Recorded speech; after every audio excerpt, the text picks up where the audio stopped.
My name is Fred Cook, and I drive school bus. My name is Leanne Murchie, and I'm a school bus driver for TCAPS.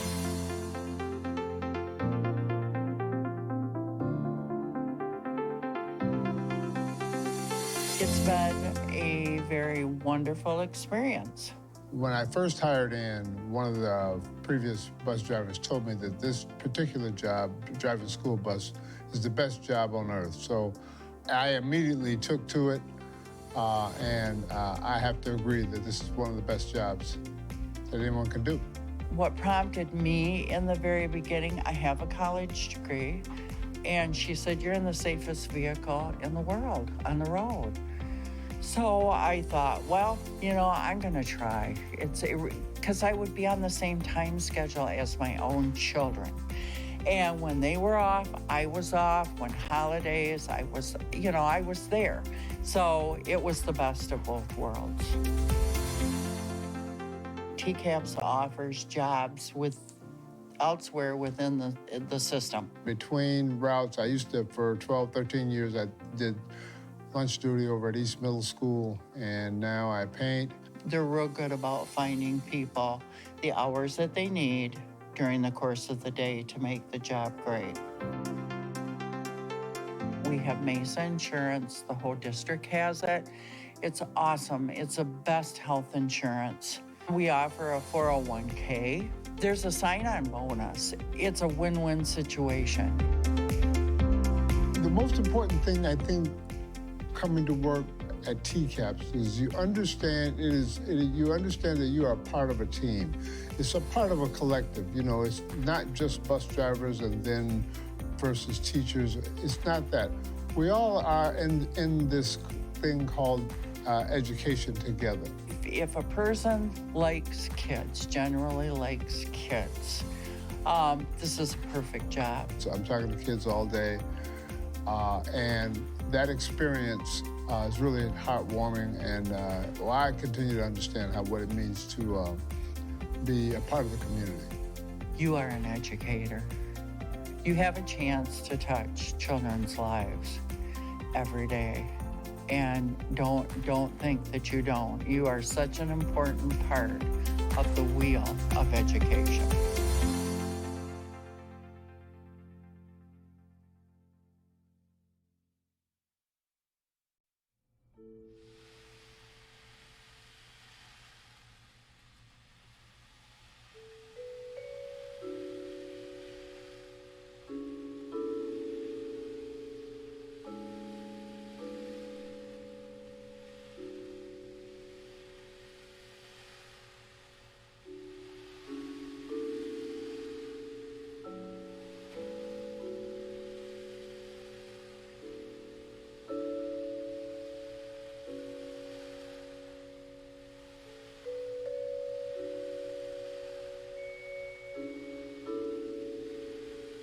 I call this meeting of the Board of Education to order. The board would like to welcome the audience and thanks you for attending. Viewers may watch Board of Education meetings and board committee meetings live on TV 190 or online at tcaps.net/board. Recorded meetings may be viewed on demand at the same address. And I'd like to thank everyone for joining us on what is a federal holiday with Indigenous Peoples Day. Not yet a state holiday, but hopefully something for the future there as well. So wanted to recognize that day. Please rise and join Miss O'Hare's third grade classroom at Blair Elementary in the Pledge of Allegiance.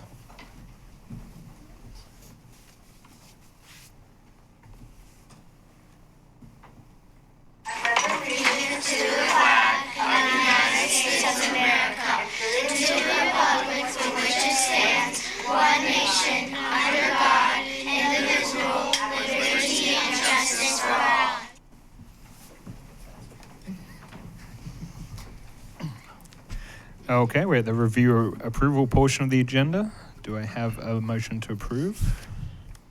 I move to approve the agenda as presented. Second. All right, all those in favor say aye. Aye. All those opposed say nay. Motion carries. Recognition deferred to Dr. Van Wagner. Okay, so tonight we are recognizing our partnership with the YMCA. Tonight, we are proud to recognize our partnership with Grand Traverse Bay YMCA. TCAPS partners with the YMCA's Safety Around Water program for all district third graders, which was temporarily suspended during the pandemic, but we're back. This program provides in-pool water safety and confidence training at no cost to families. Members of the community, TCAPS, and the YMCA have generously funded this program. TCAPS strongly believes it is important to have necessary water safety skills taught at an early age. In Michigan, especially Traverse City, having all of the great involvement we have with water activities in our community. Our students need to be prepared mentally as well as physically for the prevention of all types of water emergencies. Building confidence in and around the water is critical to the safety of our students. Also, we want to take a moment to recognize the Westside Y for their after-school program. The after-school program at Westside Y has 50 to 60 middle school students attending daily. 2 healthy snack options are provided along with areas for games, homework, and physical activities. The program is offered Monday through Friday from 2:45 to 6. You get the chance, if you look after school, the pilgrimage from West Middle School up the Buffalo Trail to the Y, it's really, for many of our families, it's a huge thing to be able to have that opportunity. So joining us tonight to accept this recognition is the Chief Executive Officer, Andrew Page, and we've had the chance to get to know each other and work a lot together, and tell you, very dedicated to the Y in our community and has great experience, and so we're very lucky to have him and all of the Y as a part of the services that are provided to our kids. So Andy, appreciate it, and thank you, and we'd like to give the certificate of appreciation to the Y for all your work and everything you guys do for our kids. So appreciate it very much. You bet.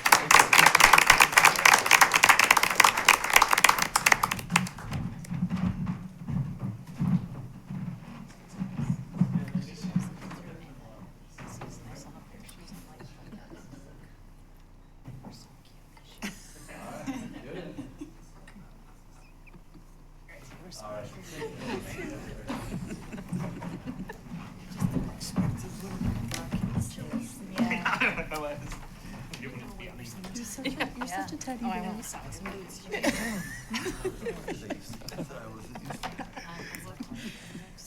All right. So thank you. Definitely a great partnership.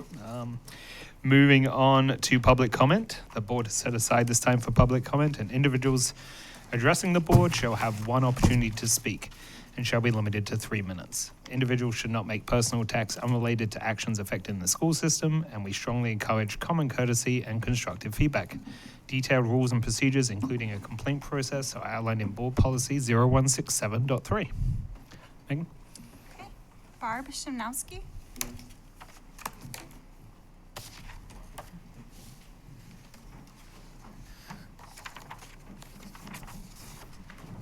I know it's only one of us is allowed to speak, but he's my he's my support.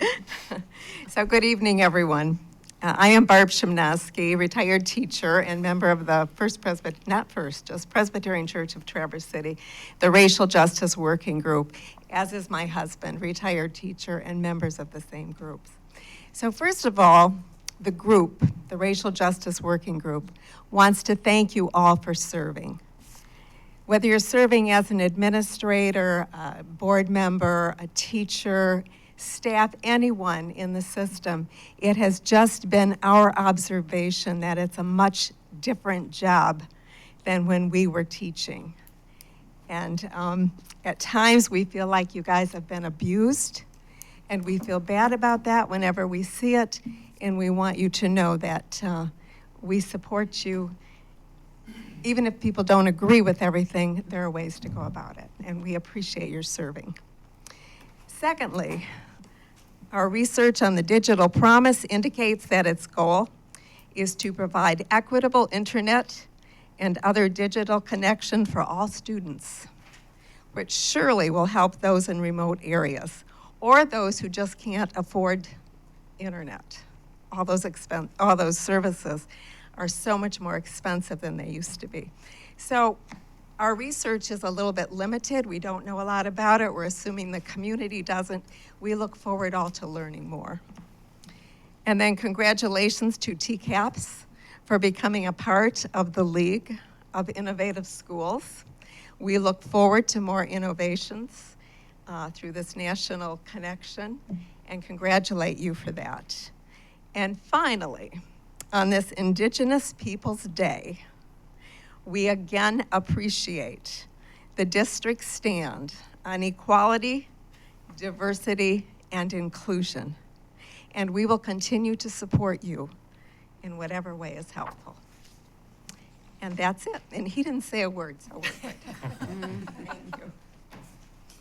John Scudetto.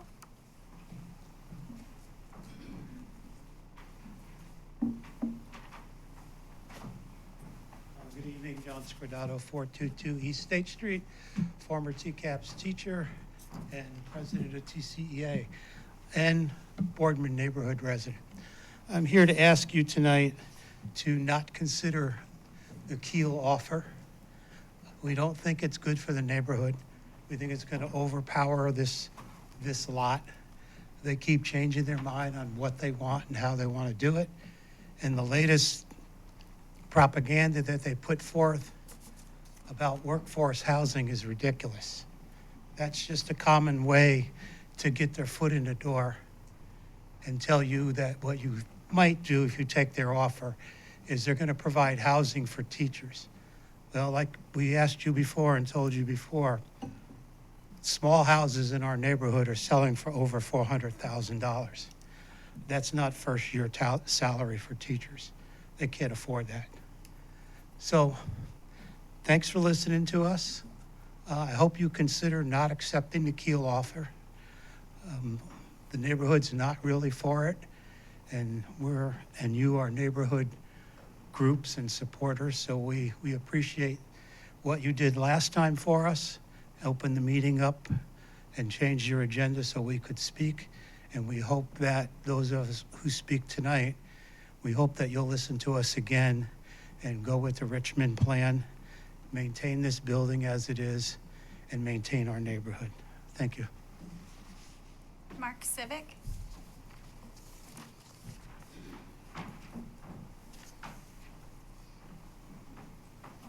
Hi, how's everyone this evening? And there's that a little better.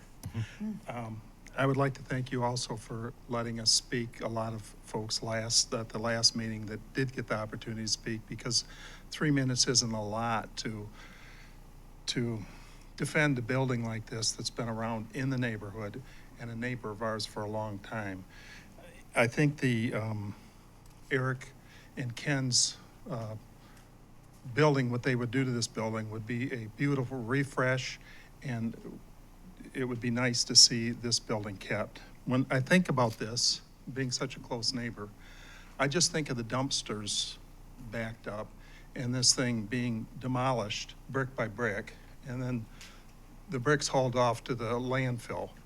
And we're losing so much history in the city that this is a historic building.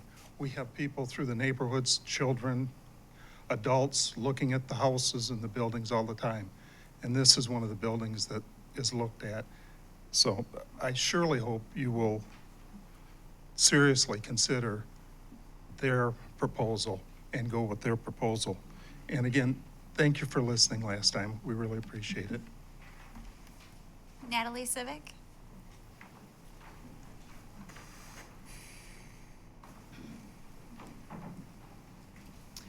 Good evening, and thank you for the opportunity to speak again. Traverse City resident, Boardman neighborhood resident. I support the Boardman Building LLC proposal. I would encourage you to please accept their proposal. It'll be a nice thing for the city, for the neighborhood, and they'll do a good job with whatever they work on. Thank you very much. Denny Scudetto.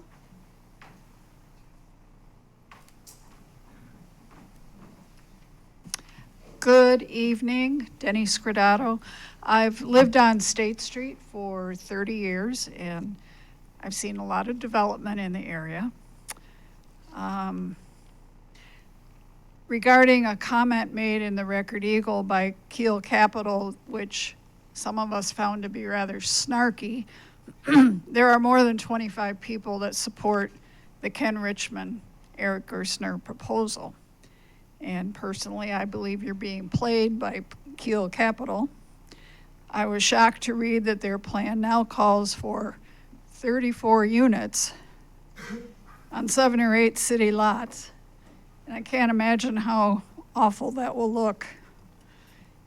As far as the affordable claims go, a house 2 streets over from here, just under 1,000 square feet, sold 3 years ago for $459,000, just for comparison's sake. Ken Richmond and Eric Gerstner want to preserve this iconic building, make it pretty, and rehab it into condominiums. I applaud their efforts. I applaud the efforts of anyone who feels who feel that preserving our historic buildings is a worthwhile endeavor. And TCAPS will be seen as heroes in this community if you do the right thing and move forward with the Gerstner Richmond proposal. Thank you very much. Tracy Welch. Tracy Welch, 534 Washington. Thank you for the opportunity to speak. I too have lived in the Boardman neighborhood a long time, 42 years, by this grand old building. I support the Gerstner Richmond proposal. I believe this building deserves to be saved. It appears to meet with all the requirements in your solicitation for proposals, and I encourage you to accept their offer. Thank you. Betsy Allen.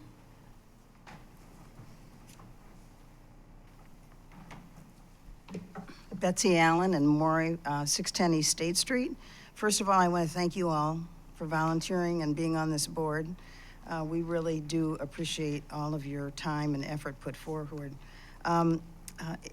Everyone, I think, here in this room is concerned about our kids and their education. But they also need to be educated about the history of Traverse City. This 100-year-old building is part of that history. And there is a plan for it to remain and be repurposed into housing. By supporting the plan, it will continue to be part of our future generations.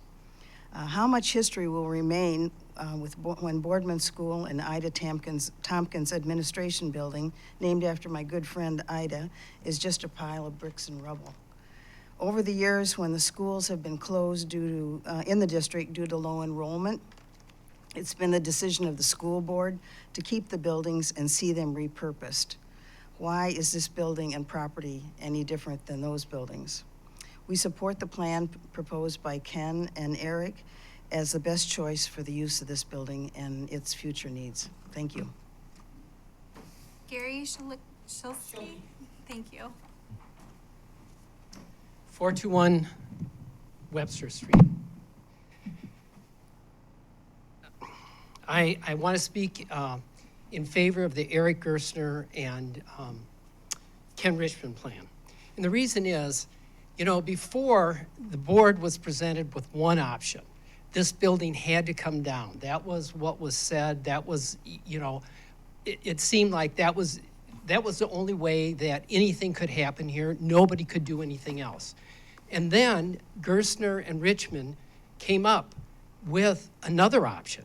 And this is like an excellent option. They've got, as you know, their option is to preserve the building and add housing. They've got the experience. If there was ever a team that could do this, Ken Richmond is an architect. He's built a lot of buildings in Traverse City. He's done this. He's repurposed buildings at the state hospital. Eric Gerstner did the Briney building in Manistee. He repurposed the TrueFit building on Woodmere and into living spaces and office spaces. I mean, if these two people have worked together, they know each other, they're from the area, they've done it before.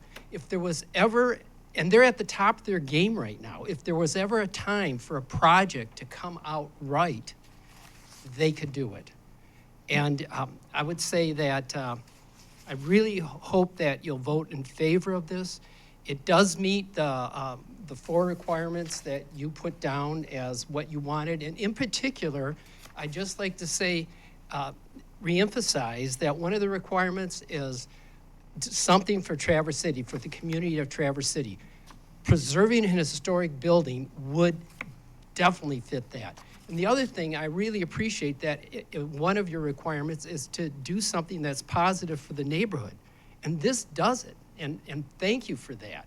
The neighborhood has been beat up before with other things that have gone on. This would be something positive for the neighborhood, and it would have the best chance of success. It's a great option. I hope you'll take this option. Thank you. Eric Gerstner.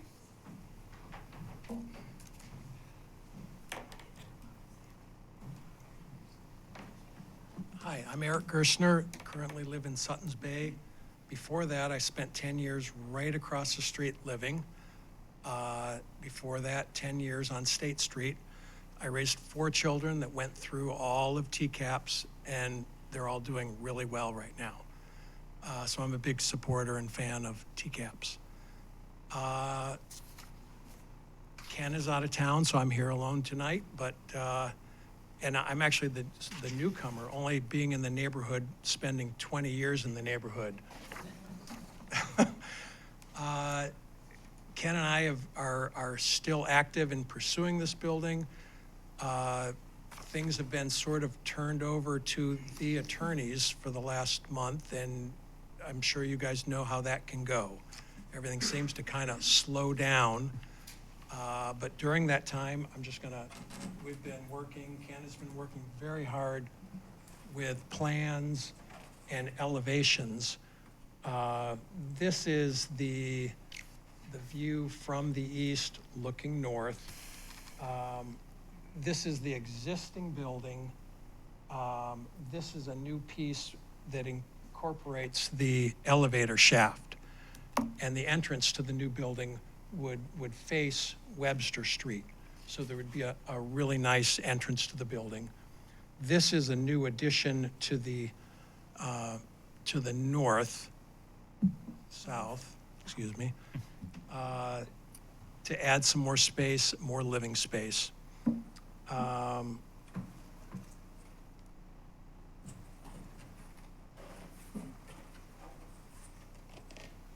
This is the view looking north.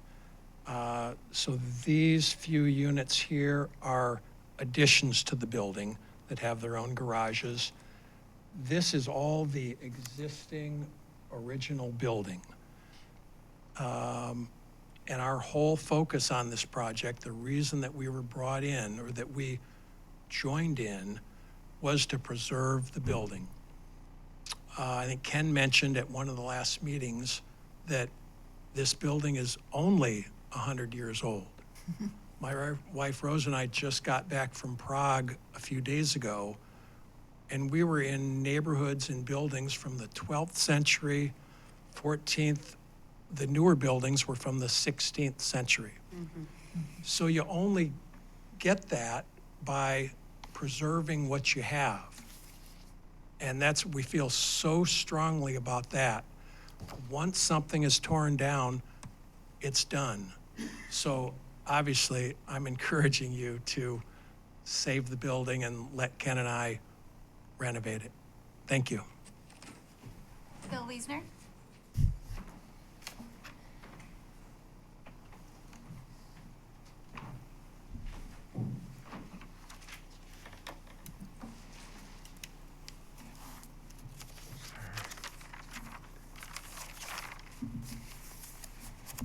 Bill Wiesner,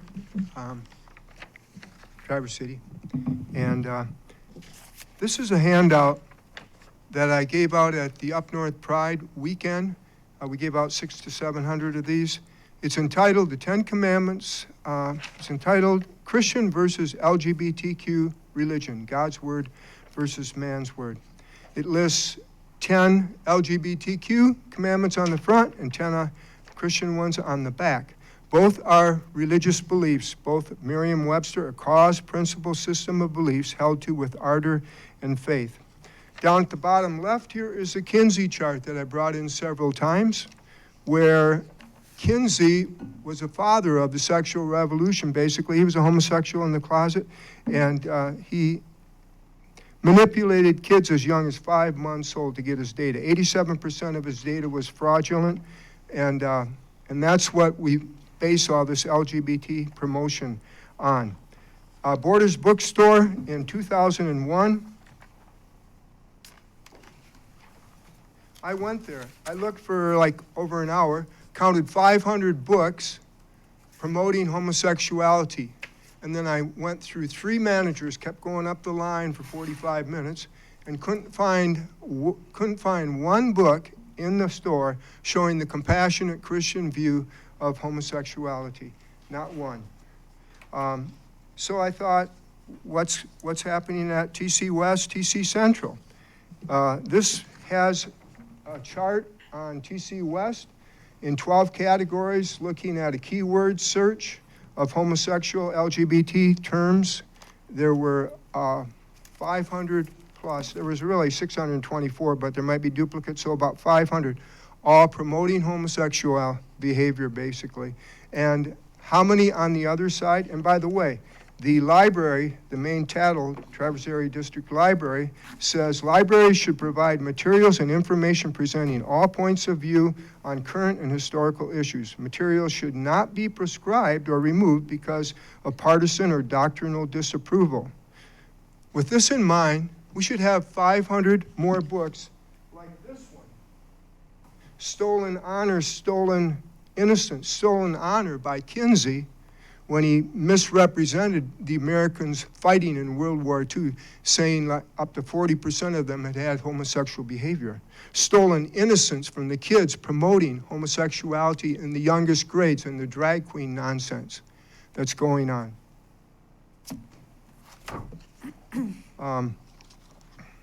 So anyway, that's basically what it is. I have these handouts. You can find them at tcfamily.org. Thank you. Scott Richards.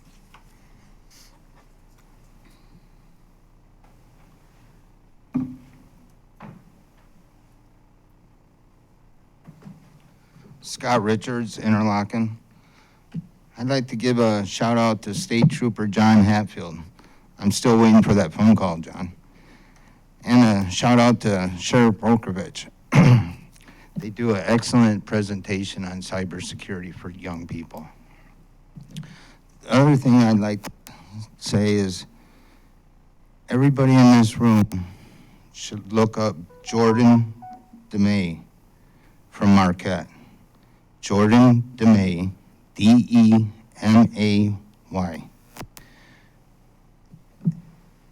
It's a sad story, but it needs to be seen. It needs to be talked about because Jordan here could have been me 30 years ago. And it's a sad story.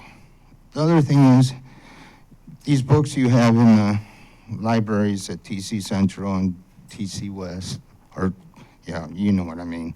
Red, white, and blue, royal blue. These books do not need to be in the library. Genderqueer doesn't need to be in there. All boys aren't blue, shouldn't be in the library. It's pornography. I was, Sunday, 2 young men came up to me. I was helping Bill out. And they said, they came up to me and says, Scott, I'm glad, well, they didn't know my name, but they said, hey, I'm glad you're here holding this sign. And the sign was, the rainbow belongs to God. And there's a reason why that rainbow belongs to God. Because in here, God's holy word said he gave us the rainbow because he isn't going to flood the earth again. So all you people that think we're going to be flooded out again, it's not going to happen. God said it. I believe it. Jordan DeMay, and all you people in here, I don't think there's anybody young enough in here, but boys do not belong in girls' bathroom at TC Central. That's a shame. That's gross. If I did that when I was a teenager, what do you think would happen? I think I would have been thrown out of school. I think everybody in this room would have been thrown out of school too. So it doesn't need to happen. The other thing is, how's education gotten any better since the 60s? I see our society since the 60s has gone downhill. Same with the school system. You want to promote this equity stuff? Well, it says in here, it doesn't say anything about equity. There's been slavery and sin since the beginning of time. Jesus said, go and make disciples of all nations, baptizing them in the name of the Father, Son, and Holy Spirit. He didn't say anything about religion. And this LGBTQ stuff is a religion. Your time is up. Thank you. Okay, let's end the public comment. Okay. Moving on to the next agenda item, Superintendent's report, defined to Dr. Van Wagner. Okay, few things, some legislative highlights. So, interesting situation in Lansing right now that we are seeing somewhat of a fast and furious pace with the legislature, because we believe that sometime in early November, there's a very strong chance that they are going to adjourn for the year. Very unique situation with that. It has to do with the election cycle, and that without immediate effect given to some bills that were passed this summer, early summer, 90 days has to happen before they go into effect after the governor's signature, after the end of the legislative term. And so by doing it in November, it would make it to where an early primary could happen in Michigan compared to when it's been in the past. So with that, there's really only literally a few days of the legislature left to be able to get things through both House and the Senate, get through the committees. And so there are really two pieces of education-related legislative action that is being worked on. One is teacher evaluation. So we have a lot of talk right now about the tool that's used, and especially, as you all know, the growth measure that's in that, just as in my evaluation or any other administrators or teachers are the same way. So there's a lot of discussion right now on where I think that there's a consensus to drop that. There are some that I've seen substitute bills that have 0%. I've seen some that have as much as 20%. There's a lot of question on would that be state, would that be local assessment? So lots going on right now that's being debated with that, and we're keeping our eye on that.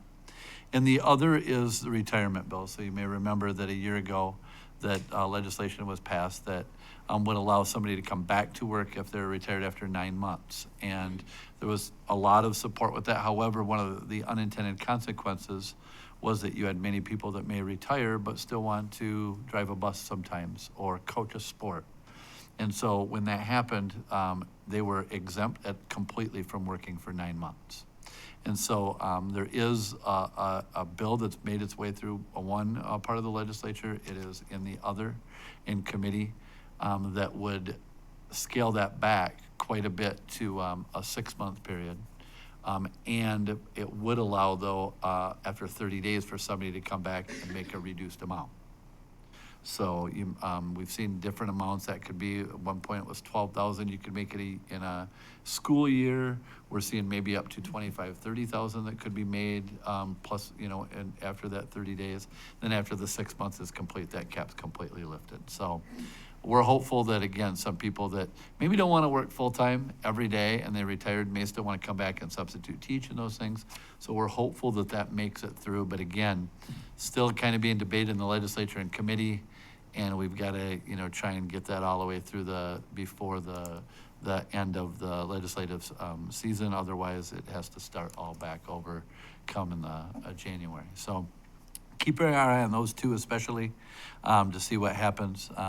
There's also other things that could creep up that are inserted into bills maybe as it goes, but those are the two from our legislative update that we had this morning that was talked about that are really kind of a focus to see if everybody can put a push to get those figured out of where they're going to be, just not leave people in limbo. So that's what we have for legislative highlights at this point. District highlights, we have the International Day of Peace was highlighted in the district with the installation of new peace poles at 5 schools around the district. Peace poles were funded through a generous donation from Veterans for Peace Chapter 50. On September 21st, representatives from Veterans for Peace unveiled the new poles and attended a school ceremony at TCAPS Montessori for a special unveiling. Additional installations were unveiled at Cherry Knoll, Cortade, Long Lake, and Westwoods Elementaries. Gun safety. So TCAP's Board of Education last school year adopted a resolution known as the Be Smart Gun Safety Resolution. The resolution focuses on the importance of gun safety and firearm storage. The resolution states that the Superintendent Board of Education will continue to work with local law enforcement agencies, medical and mental health agencies, and nonprofit organizations to collaborate and increase efforts on promoting the importance of secure firearm storage and gun violence prevention safety measures.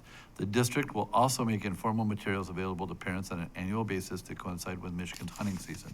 So I want to let you know in our next newsletter, as we're getting close to November 15th, which is the start of Michigan firearm deer season, we are going to make sure that we give that message. That'll be in there. So, staying true to our word that we would continue to promote that. Just wanted the board to know preemptively that we're working on that and that message will be there and opportunities I get and others to put that out there with our, as we are having different meetings with law enforcement and talking about some of the school safety things. This is one component we're talking about quite a bit. So I wanted to give you that update. The first meeting of our Superintendent and Board of Education Student Advisory Council was held on Tuesday, October 3rd. We had 54 students in attendance. The discussion centered around the strategic plan, mental health, and cell phone policy. There was also a consensus from the group for the naming of the new innovation and manufacturing centers.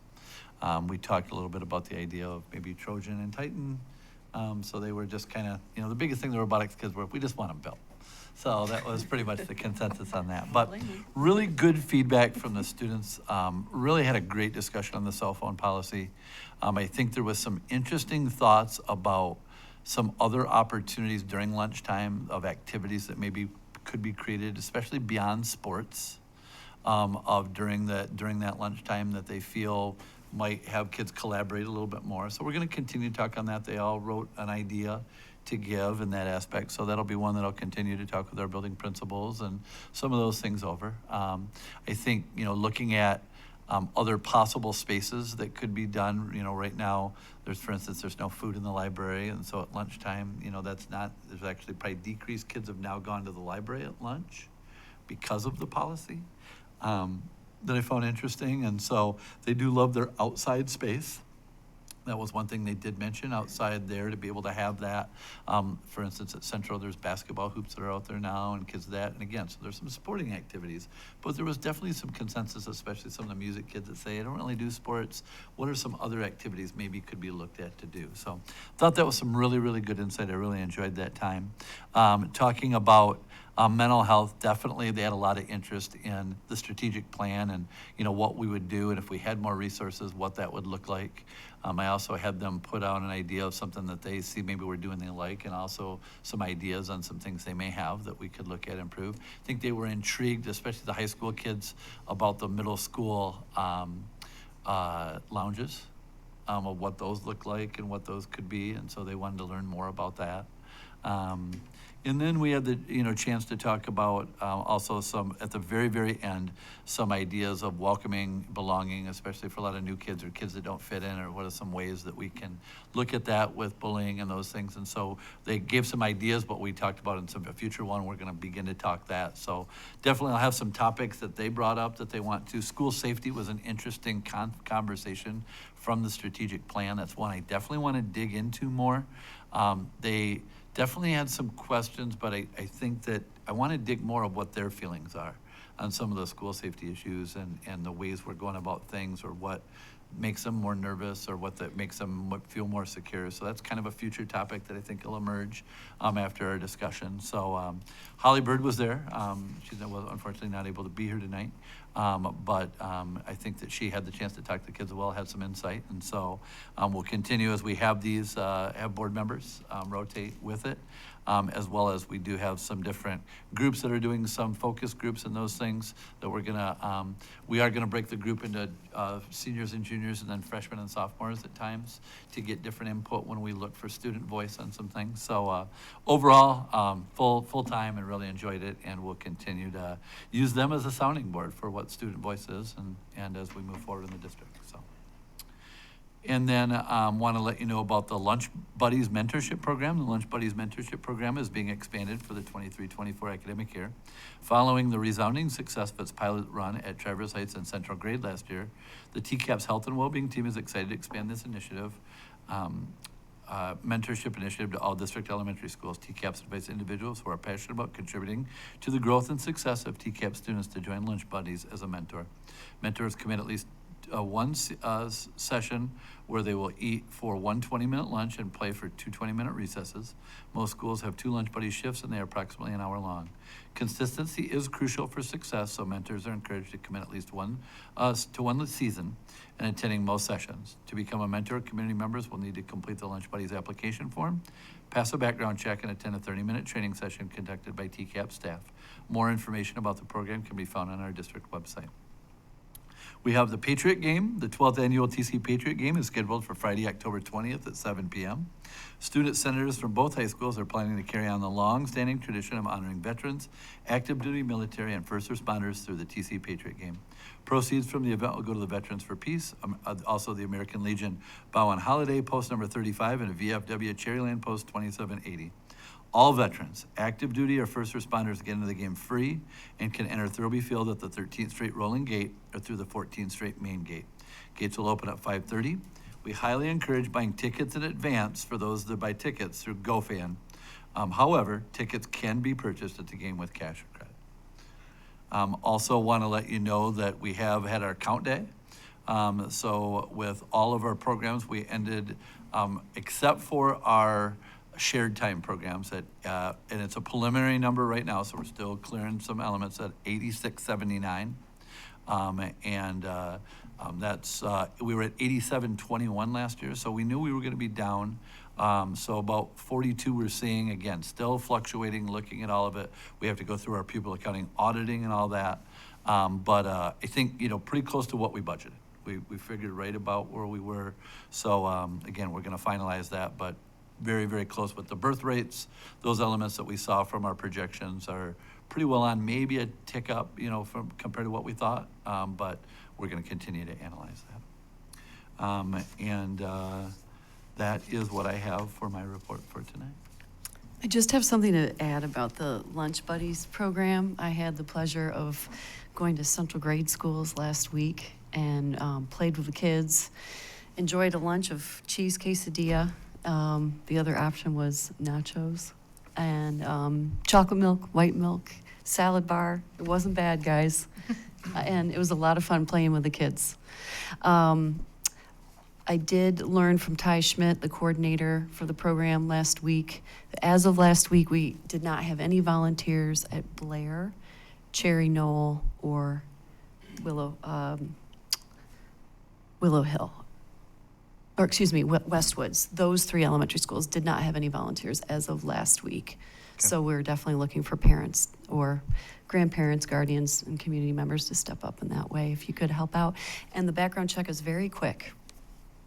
Okay, thank you for that.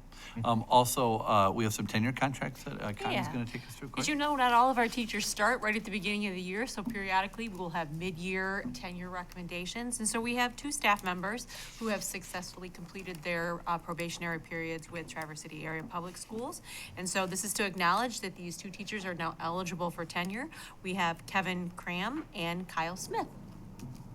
Mm-hmm.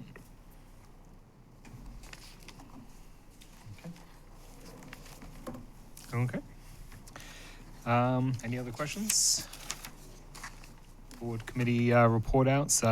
Just noting there was no finance meeting report out. The meeting was cancelled this month. So we're going to go on to board curriculum committee, September 25th, report out by Trustee Moore. So September 25th, 4 o'clock here in this room, we had We were called to order at 4 o'clock. There was no public comment. We moved right into our procedural items. The meeting minutes were approved, and there were no changes to the district course catalog. So we moved into informational items. For our board curriculum learning series, we had a review by Heidi Maltby-Skodak, the Executive Director of School Improvement and Innovative Programs, regarding MSTEP, PSAT, and SAT. So the why behind it, the NWA is a measure, and I know we all know this, but it's good for the community to hear this again. NWA is a measure of academic progress, so MAP, it's measurement over time. Growth is a nationally normed standardized achievement test, which measures what students know and informs what they are ready to learn next by using a computer. It's an adaptive test that adjusts to the ability and knowledge of the student. So if the more they answer correctly, the more it challenges a student at a higher level. The what behind the NWA is a norm referenced assessment designed to gauge student progress relative to other students from the national norm group. And again, these assessments are used in identifying students requiring an IREP. They're used to set, monitor, and adjust building grade and class instructional goals. They're used in identifying building and grade level SMART goals in strand areas, and they're used to identify building and grade level SMART goals for proficiency and or growth, as well as creating intervention groups, identifying students who are consistently falling behind relative to grade level progress, and creating instructional plan.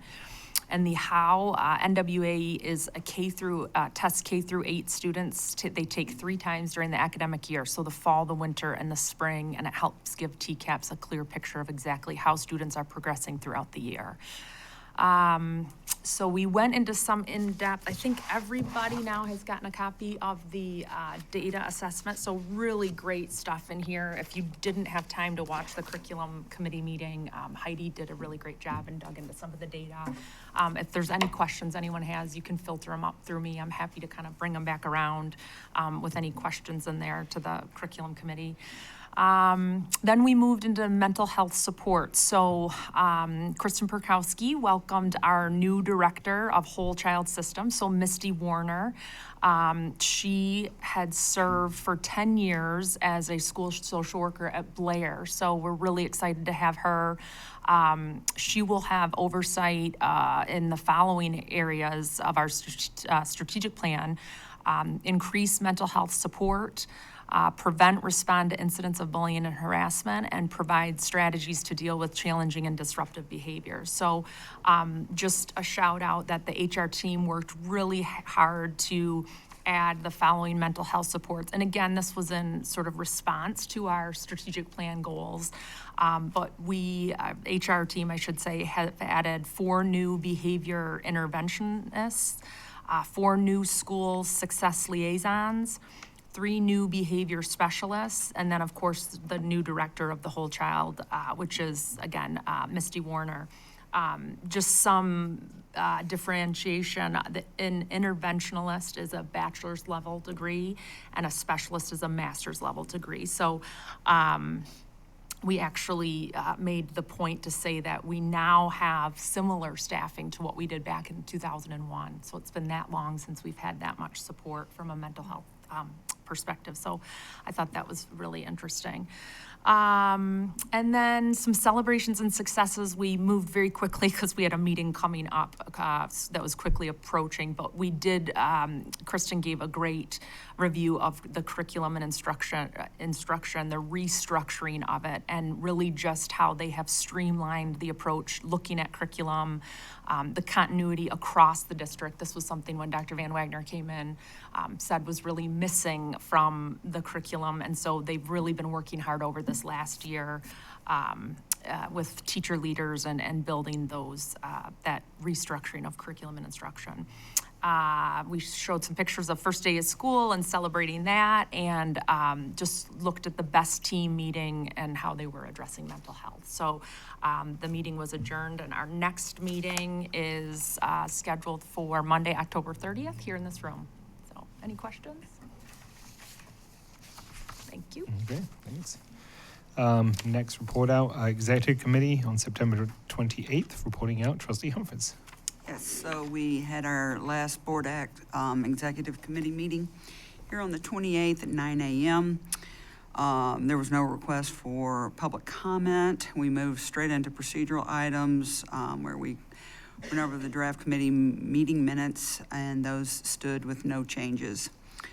We next went through the review of tonight's board meeting agenda with Dr. Van Wagner, and then moved right into informational items where we got an update from Connie Taylor about human resources. We got started with a staffing update, and I think it's already been mentioned that instructional positions are fully staffed at this point, which is always a good way to start out the school year. But we do still have 12 food service positions posted and postings for custodial, transportation, and extended day positions. Connie also let us know that the human resources team will be attending various job fairs in the future to continue to recruit teachers to our district. We then got a policy revision update where there are subcommittees being formed to review the sections of the Troon Law Policy Manual. They plan to start with the 4,000s in the policy, which covers human resource and personnel items. So then each month, our board will be given one section of policy with recommendations to review. Next, was discussed that the district is hosting flu shot clinics in conjunction with Munson, and the district will be having multiple flu shot clinics for staff and their families over the next few weeks, which is very convenient. It's a very convenient opportunity to have that done on your school campus. We then got a communications update from Ginger Smith. First item was discussing a new TCAPS branding. Communication department developed a branding guide to create consistency and content likeness throughout the district. It's expected to roll out in January of 2024 and be fully implemented by September of 2024. Next, we discussed the groundbreaking day ceremonies and naming discussion for this new STEM labs, which I believe are now going to be called the Innovation and Manufacturing Centers. And those groundbreaking ceremonies both will take place for West and Central. Friday, October 27th, Central High School's event will be at 3:30, and West Senior High's event will be at 5 p.m. And then We're hoping for a bus ride on that one. Bad news is I won't be driving it. We did have a driver available, and I trust him more than me. So.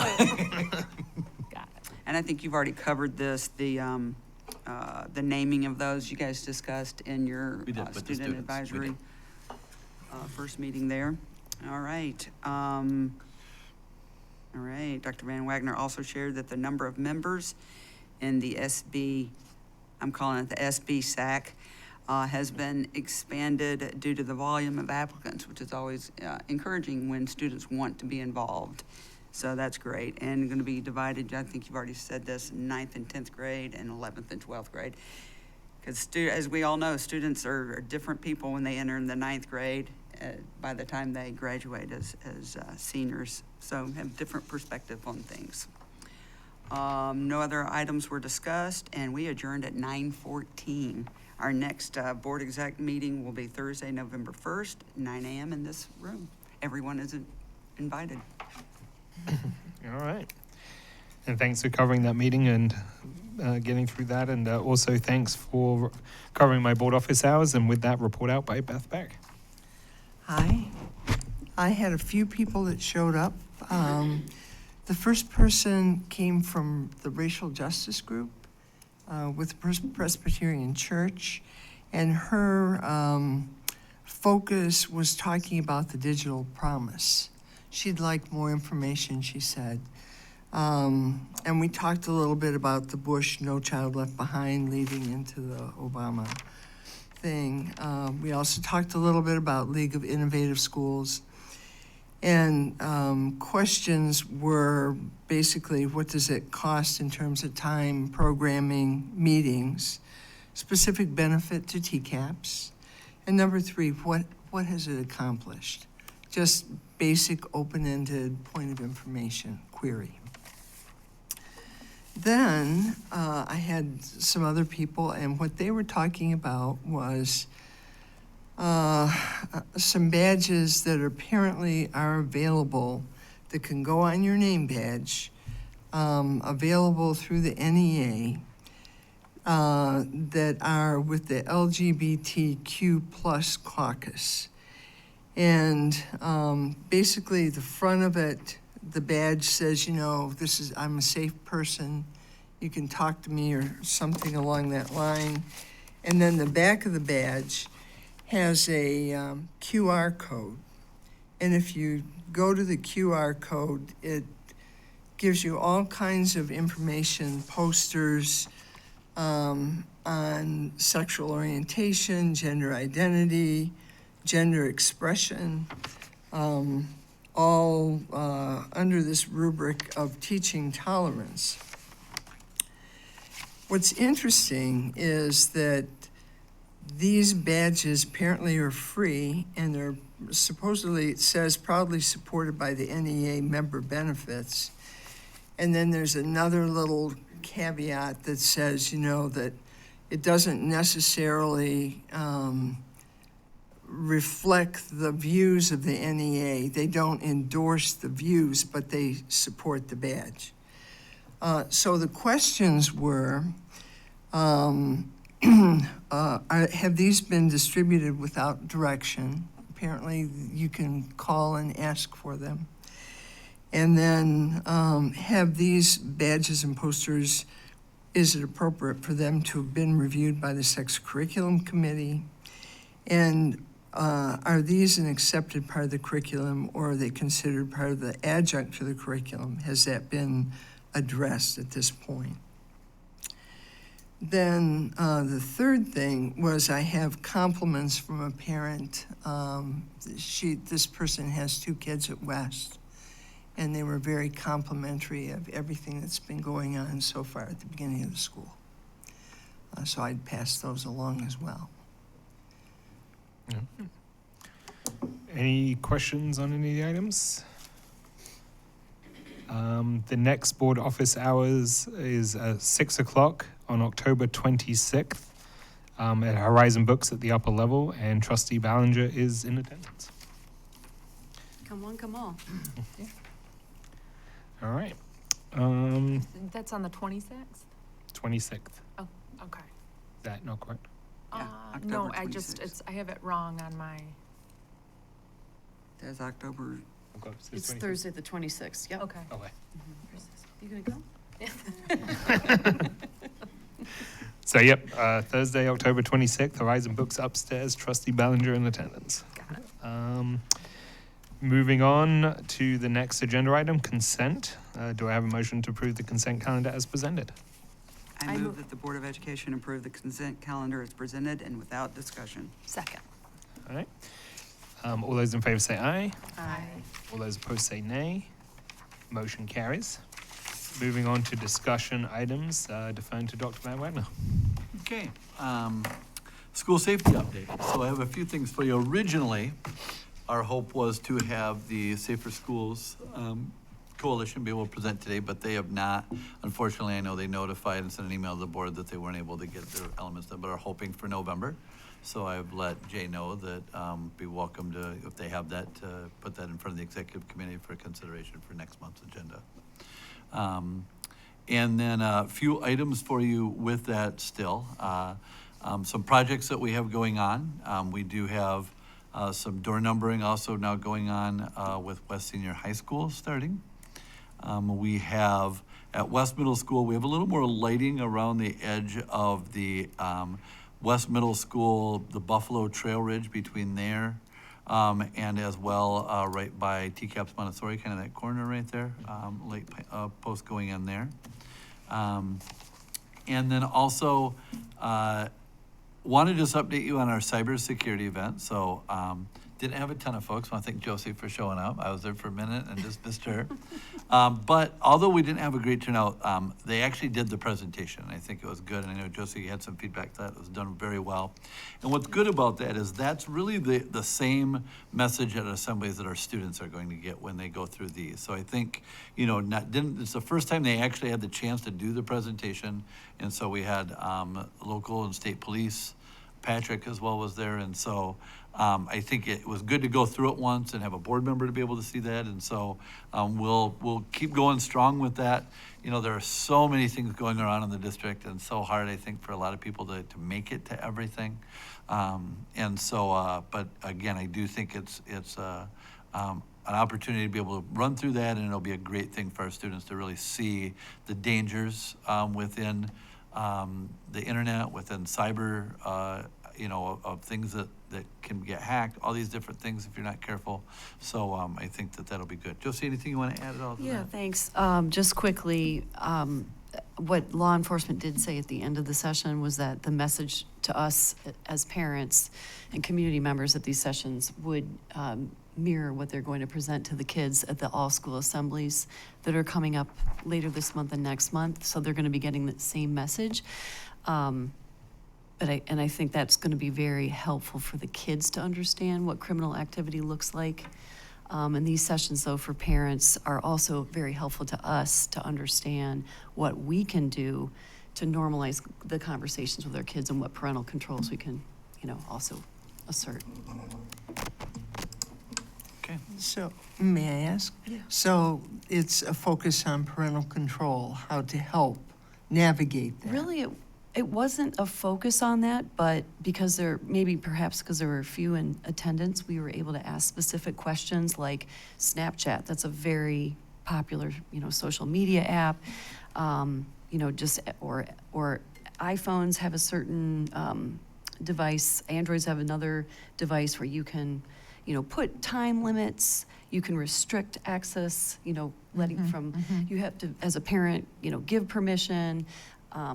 You know, you can monitor your kids' phones, like we talked about that. There's no one size fits all. It's basically to open up the conversation, though, between parent and child. Building that trust, being respectful, but also letting them know about the dangers out there. I mean, there are some staggering statistics and things going on that I was ignorant of. You know, girls in particular being targeted to expose themselves online. We all know it's virtually impossible to scrub that once that's out there. So just things like that were really eye-opening, but also empowering if you embrace the tools. And it also applies to Apple Watches. The parents can also restrict those to some degree. Yeah, Apple Watches didn't come up, but, and I'm not familiar with them, but I'm sure. It's same wheelhouse. Okay. That's all I have for that. Okay. Moving on to the next discussion item, B, property offers. Defer back to Dr. Van Wagner. Okay, I have to admit a bit of a blunder. Okay, so during the week, I've been working with Troon Law, who has been working with Boardman LLC and their attorneys on a purchase agreement and all of the aspects of that. And conversations have gone really, really well. And to the point where, you know, I'm going to talk tonight about, I do have a copy of a purchase agreement in front of you. It's actually, there's two of them in this one packet, but just know that half of it is one. And I did not realize I had received it. I've been working with Gordon Van Weeren, and I didn't realize that Philip, the other attorney, had sent in a long stretch an attachment. And so it wasn't until this afternoon I recognized that I had that.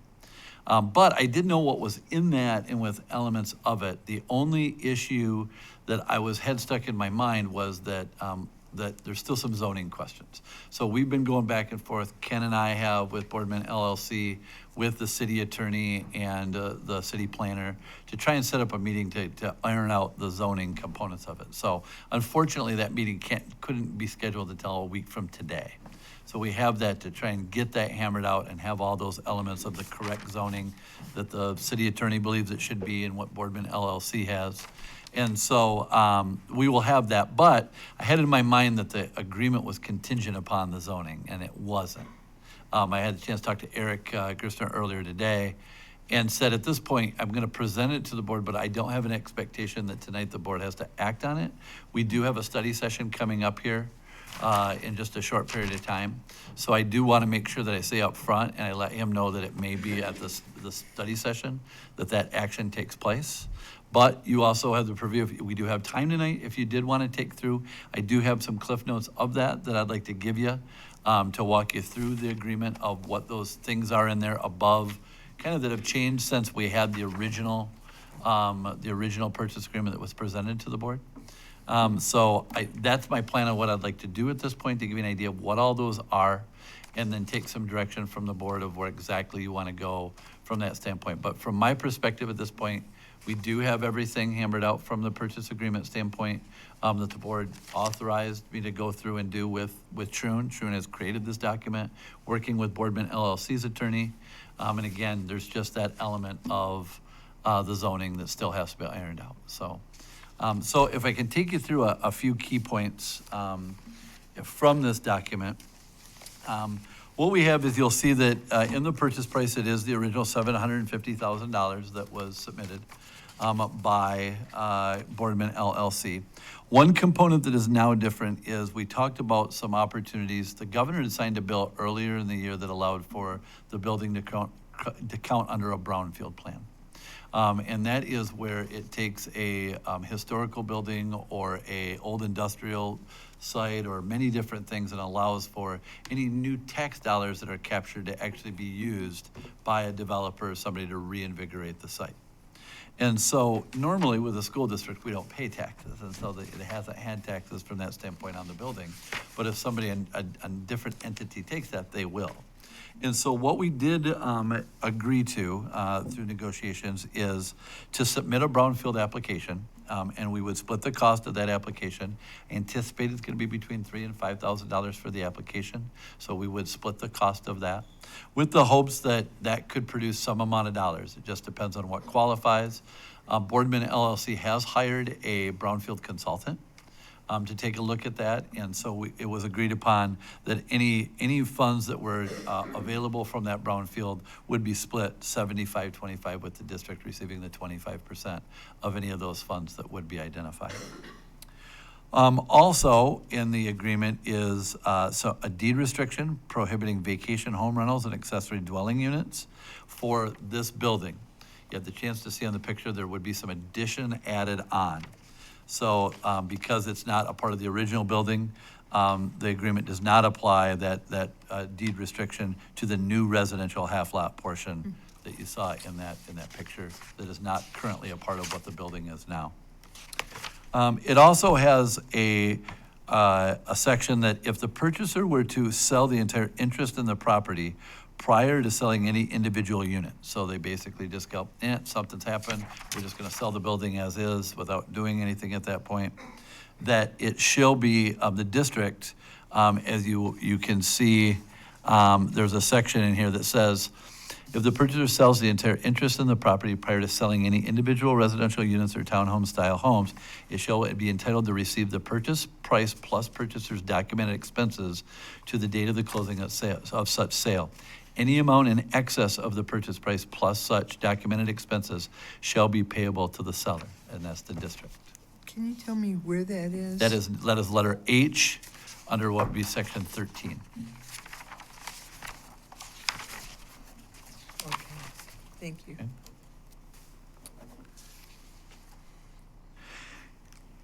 And again, that would be the new section that would be built, the new residential half lot would be exempt from that, because again, that would be a brand new construction and not included in the agreement. Also, there is a proposed deed restriction. The building would not be raised for a period of 25 years. That is also put in there as a deed restriction from that standpoint, based on that. So June said that was actually requested by Boardman LLC and included in the agreement. So one of the questions we still had a little bit that we were going until just a couple of days ago was the closing. And so at this point, the closing is listed in here as of after June 30th, but before July 15th of the next calendar year. So that is identified, and I did want to clarify, and I did get clarification that when at closing, immediate occupation would be given by the district. So that would be, so we would obviously have to have commenced with our move to Glen Loomis by that point to make sure we're completely in. I did talk with Eric today, and that is still negotiable. So at some point, if the board was to give me authority to sign a purchase agreement, I would ask for still some possibility to negotiate that depending on where everything falls. From that standpoint, we're looking at some aspects of when we would like to book that in our books, possibly. I know they have some things they also with taxes, though, so we would like some room to be able to have that, and they are amenable to, especially a later, I know at this point, closing date.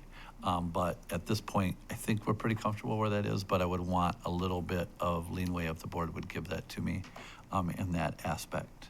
So Dr. Van Weyer, yeah. just to clarify, sorry, my phone, Yep. I don't know what Nope. the heck happened. Yep. So are you saying that what is proposed on this purchase agreement you feel is doable, but you're asking for a little bit of leniency going later than July? Yeah, we just, let's say there's a snafu or something. I mean, we're thinking already that as soon as spring broke, if we could begin to make that move, we would like to. But just as for some reason, I want to at least have the team. This is still kind of fresh new. We haven't had the chance to get all of our people together to talk about when would people be available, all those elements that, maybe there's a little time. I don't think so, but I just, if there's something that came up, I'd want to at least be able to have that opportunity, not have to come back to the board for it.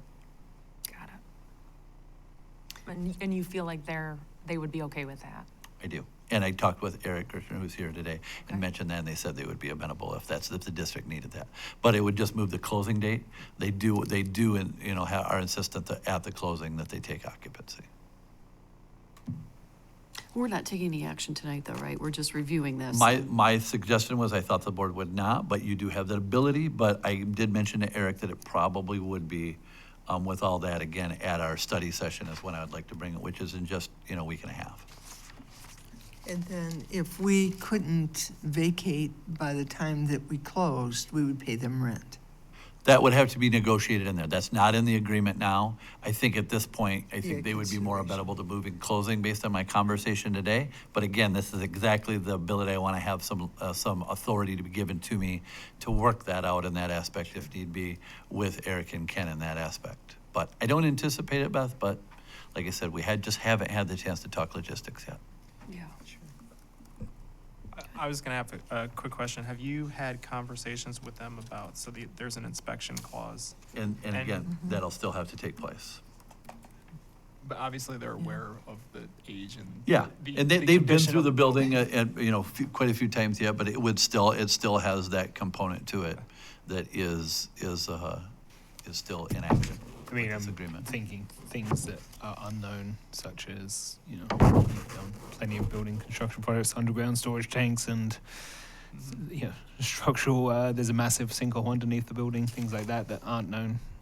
But which we don't know of any sinkhole on it. Right. Yes, there's nothing. Let me word that better. Unknown things that are not existing that we know. But I will tell you, I know Eric and Ken, they've had people in, and they've already begun some of that work and had some of that. So I don't anticipate there'd be a problem, but it is a provision within the agreement still at this point. Yes. And 90 days is customary for that? I mean, that seems like. It's actually, in commercial, I think 90 is on the low end of 90, 120 is typically, 90 to 120 is very typical in commercial. And I'm leaning a lot on Sharon, and Gordon's a commercial real estate, has been a real estate agent and, for years. And so they have drafted this with their attorney and so I'm trusting that from that aspect. As I've told you before, not a real estate agent, but so that's why I hire a real estate attorney.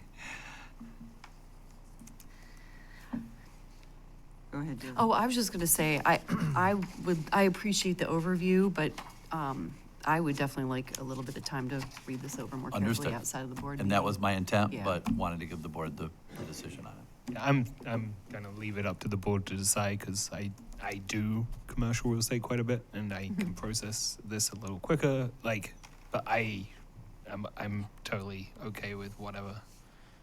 Well, Go ahead. I was just going to say, I mean, if we're going to push this to the study session, I mean, I would prefer that we don't spend a lot of time on Right. this at the Right. study session. That's really Yeah. intended for I agree. fun. You know, what would be important to me, is there anything standing right now that you would still feel like needs to be addressed from that standpoint, other than the few things, like I said, I think that closing dates, you know, a piece. Christine, was there anything else in our discussion that we wanted, that you had mentioned to me for me to get clarity? I don't think so. I wanted to clarify with our auditors about when we would book the money, and then still have a plan for when we would move and if we could hit that date. The big piece of the move is obviously probably the print shop, right? Well, that's separate, so they're not going to Glen Loomis, so we're working on, an evaluation at Saban. I'm confident that they can move by June, because Okay. we're already working on that. I think for us, the hesitation is we're working with Train on the boiler at Glen Loomis and the timing of that. She's close to having a recommendation, but not yet. In the interest of moving it to the study session, and I agree with Andrew about the length of time to discuss, I'm ready to make a motion. I would like to move that we accept the purchase agreement for the purchase of the Boardman Building at 412 Webster Street by the Boardman Building LLC, and that we move forward. Second. All right, there's a motion and seconded on the table. There can be further discussion though, so any other questions as well from board members? As I said, Can I ask, and I don't know if this will be amended, I'll leave that to the chair. I would like it clear of the authority with the superintendent to still negotiate closing date. and that's what I have as a note, because I know, I mean, it does say unless otherwise agreed by writing in the parties, so I think we would give you that authority to agree in writing. Like, you could agree the purchase agreement as is if you needed to, but we would give you that authority to agree in writing otherwise. Would be where I would go. I was a little concerned on the wording, with it being that is after June 30th, but in no event shall be closing held later than July 15th unless otherwise agreed in writing, which made it sound like the latter part was only agreed, but that is really null and void because anything can be agreed upon in writing. So, to change it. So I think that is okay as written. If we wanted to also have a separate motion after to give you the authority to to approve the closing as defined in this purchase agreement. Pleasure of the board. That's probably the easiest way, rather than that way you can approve a purchase agreement and then agree in writing an amendment to at your I'll leave discretion. that to the board's discretion. The easy path. And I think this- it is. I think that's the easiest part, because then we have a firm document that is the final, but then you have the authority to execute what you're already allowed to in writing in the agreement under closing. And the other question is, given everything else that's going on, you feel that you have enough time to actually prepare everything for the move as soon as? And, you know, it's not gonna be Taj Mahal. You know, Why but not? we're gonna do everything we can in the best interest of the district, and we'll rough it a little bit at Glen Loomis, but, you know, at the same point, that's what's best for the district, so like I say, is it gonna be everything's spiff ready to, from that aspect? Our people will do amazing things, but it will be a little bit Sure. different. I mean, so, it's just yeah. realistic, Correct. given everything else that's Correct. going on. The only other question I had is just regarding the rezoning and what does that look like with the city? Just because I know there's been some meetings that have been Yeah. And what I postponed can tell you is there's just kind of the issue of two different designations of zoning. And when the document was put through and Ken put that through, they were trying to go under a component that would have much more limits on. I think that what Ken is trying to do with it is to protect the building more based on, what it is. But I think the city is saying that, with that, there's some issues that they don't think, will work, and that it really needs to be, I may get this wrong, but I think they're saying it has to be under the R1 designation versus the D2, whatever the difference is with that. And so I think that they're very amenable, but I think they feel it needs to go under that. And so we are having a meeting with all of our attorneys, Ken, me, everybody there on Monday, the city attorney, the city planner, to really hammer that out of exactly what that is, and so everybody understands, and so that's put through. Because technically, we as the owner have to put that through. We have to do the application. because we are still the owner. And that's on Monday, a week from today. Correct. But no, at least the way I read it, and you can confirm if that's it, that it's not subject to approval of that. It's literally, they have to turn in the application. Right. And then it doesn't, theoretically, if the application was declined, that doesn't still Have any has met. bearing on this? It doesn't necessarily have a bearing. I think most of the reason it's in there, because I was like, well, why are they requiring us to make them turn in an application? I think it's mainly because we are, as you said, we're required to actually comply with a lot of these items, and we have to comply with them. And So- Gordon, I know Van Waren from Trinity, he feels like we can work through it, and so that, we need to get everybody in a room and kind of explain and element, have that hear it, and then for us to resubmit the application with my signature and do all that, so. Got it. Okay. I just wanted that. We're gonna have everybody in the room for the Yeah. first time with it and try and hammer it out. Got it. Okay. Sounds like you're comfortable with this, Troon's comfortable with this, so. And y'all are comfortable coming for the next board meetings at another facility, right? After, Yeah, we may not have a boardroom for a little bit. But, Hey, you could also turn the heat. When does the heat go on? 16th. In here? The boiler could. No, we're gonna make it. We're gonna be just fine. Positive vibes. I know, I'm just kidding. Positive vibes. So yeah, we do have a motion on the table. I don't know is there any other questions though, on any of the parts of the purchase agreement?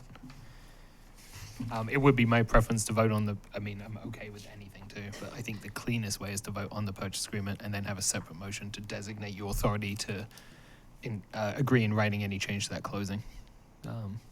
That way you've got everything covered. You're saying it's a separate motion? I would do it as a separate, I would approve this and then Makes give sense. authority to agree in writing as defined in this purchase agreement. And we have a motion on the, We have only one motion to approve the purchase agreement as written. Sounds good. So, all right. Without any further discussion, Megan, please conduct a roll call vote. Trustee Humphreys? Yes. Trustee Moonmore? yes. Trustee Ballinger? Yes. Trustee Newman Vale? Yes. Trustee Pack? Yes. Trustee Raymond? Yes. All right. Motion carries. Can we have a separate motion to authorize the superintendent Or designate. or Yeah. designate? Thank you. I move that Dr. Van Wagner or said designee, I guess, have, Um, agree to a closing date different than the purchase agreement? Authority. Authority to The negotiate. Authority to negotiate. Yeah, different than what, It's on in the purchase- writing. In writing. It's on the purchase agreement. All right, we can start Yeah. over. We start over. Did I get it right? For the record, we should start Hold over. on. Do you want Okay. me- But Uh, you'll need to withdraw. Withdraw I that withdraw motion. that motion. I gotta do it again? Oh. Okay. I move that Dr. Van Wagner or his designee have the ability to negotiate the closing, Date. as closing defined. date as defined In writing. in writing. I second. Does it reference the purchase agreement? That Do you was have a to little reference that? I think you're fine. I do. too. Okay. I think it's pretty clear on the intent. It is. Nice with video. So, all right. Then we're good. Megan, please conduct a roll call vote. Trustee Moonmore? Yes. Trustee Humphreys? Yes. Trustee Ballinger? Yes. Trustee Newman Vale? Yes. Trustee Pack? Yes. Trustee Raymond? Yes. Motion carries. All right, thanks. And I would like to add, I know a lot has been said about Kiel as well, but I think it's really important that when we do these sort of things in public, that every offer is appreciated and processed, because it is a complicated subject that I think every piece of information, every angle that it comes from is a positive to getting to the end result. And I do appreciate the work that went into that from a lot of different parties who have come forward. So I do think that we did receive a formal offer from Kiel, and so I would move that we reject the formal offer that we received from yeah, Kiel. I was going to review if there was a time frame on that offer that. There is, and the board, did talk last time. The board tabled it. And so at that point, the board takes it back up. It was talked about, Erica did mention about the ability to have it as a backup offer. that the board can still, consider if the board wanted to do that, or at the point, the board could say that they decline the offer. That would be really the two options that the board could have if they wanted to move forward, with that. And I do think has to move forward with one of those decisions. Yeah, I mean, technically, I think the other option is just if you don't, it just expires. So you don't have to decline it, but if you want to, we could make a motion or it can just expire. I Either would way. think for, fairness to, the business and that element, that it would be good for them the board to give them direction. Okay. Is there not a third option with the broker? As a far as backup? the listing, Yeah. always an option. Yeah, I mean, there is. I mean, in terms of, Yep. to the That is extent an that we option, might it need a just doesn't backup. affect this offer, but yes, Yeah. that is, if this goes through, there's nothing Yeah, at that's any a lot. point that would have the board be able to list that property in that element. I need clear direction for that other offer that was put at the table to, be addressed by the board. Mhm.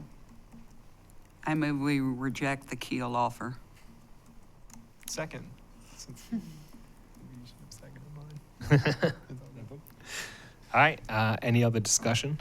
I'd just like to, mention, appreciate all their work and their effort and what they are trying to do to housing, efforts throughout our region and don't want to close the door if there was ever opportunities for, other elements that we appreciate their work and just want to recognize that I know board members did meet with them and I know their intent is to do good and just appreciate their work and just want to keep, that no burn bridge in this and that you never know what happens moving forward as we try and do things for our community, so.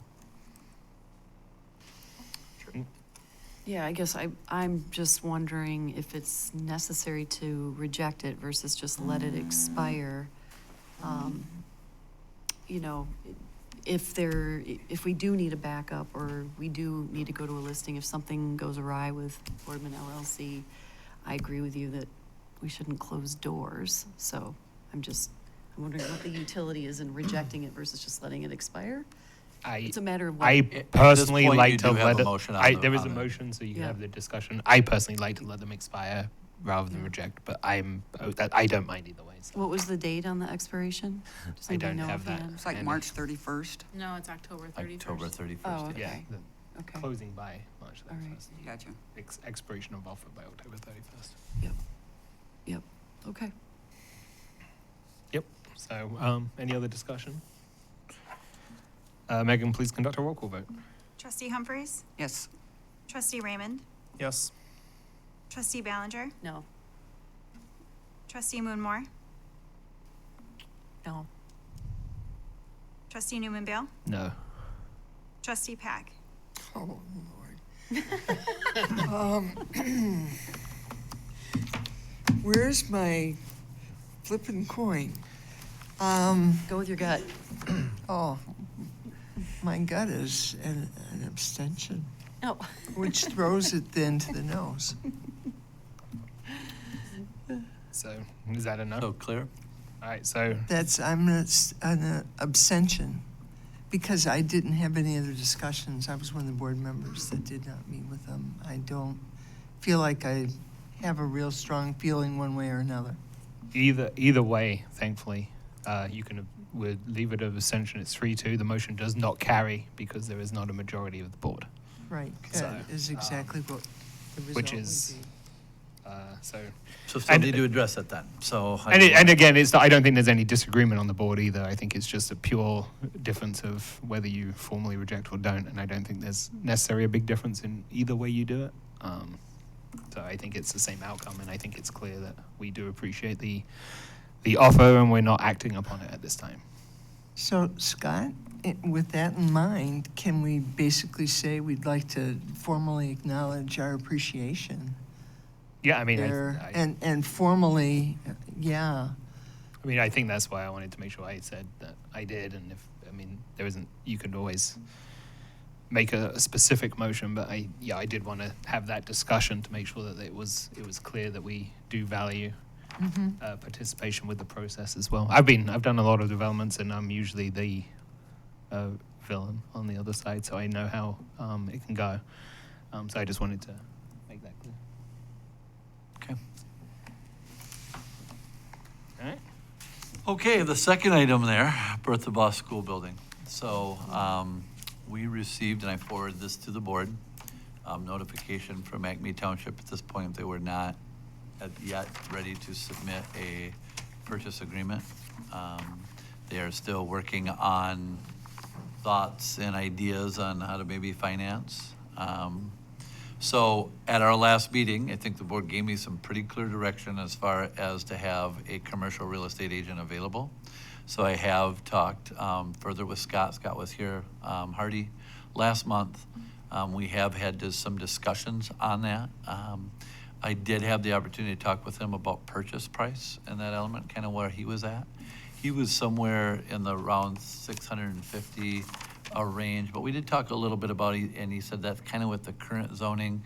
But we did talk a little bit, and I'm recommending if the board chooses to list, that we do that with Coldwell Banker Schmidt Real Estate with Scott, and I believe a number of 725 to list that property is a little bit more of what I feel more comfortable with. And Scott was comfortable with that. He says it might open it up, to looking at some other possible uses. So at this point, doesn't preclude us still working from Acme. I'm happy to continue to work with that and appreciate Gene and Doug, all their work on it.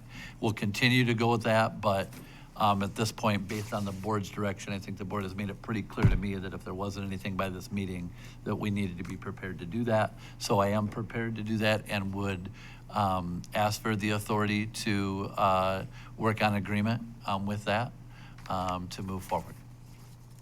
Now, would you be bringing a final listing agreement to us for approval? Do we need to do that step, or would you seek authority to just enter that listing agreement? I would seek authority to do that. I will keep the board informed of that, and hopefully. And I'm fine with that. And hopefully could have that even done by our study session, to be able to provide that to the board, but it'd be informational at that point. But I think at this point I have a pretty good, clear understanding where that is. I would ask if there are any provisions or anything you want, any type of an exclusion or something like that, that you try and give me that information now so I could talk that over with Scott, before moving forward. I would just ask for the exclusion of Acme Township as from the listing agreement as well. Excluded buyer, or named buyer. What's the term? Where you could name an excluded party that if it's that party. Because we had a prior negotiation to hiring the broker. Yeah, yeah, I would agree with that. That would seem fair. Fairly typical too. Yeah. Is there any way, so I guess another question would be, I'm totally in support of moving forward with listing the building. Absolutely. I think even at the last meeting, I think the majority of us sort of felt like it was time, but gave another month, and again, I appreciate Acme Township and their work towards trying to put a plan together over there. But again, I think we need to kind of make some decisions on our end. Is there any way to prevent a school from purchasing? Legally, no. What you have some abilities to do is, we can work with Troon, and there are some elements, from that standpoint. But under law, that is not an element that you can keep. There's no ability to put a deed restriction in on that element.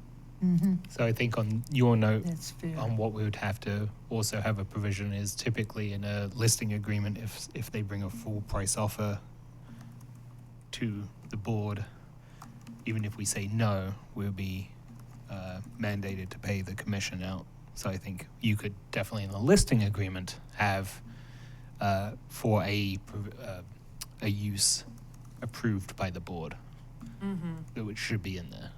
Because I think that goes to your point. I would obviously work with Troon on this agreement with them and what that could be, but, there was law that was put in specifically for that element.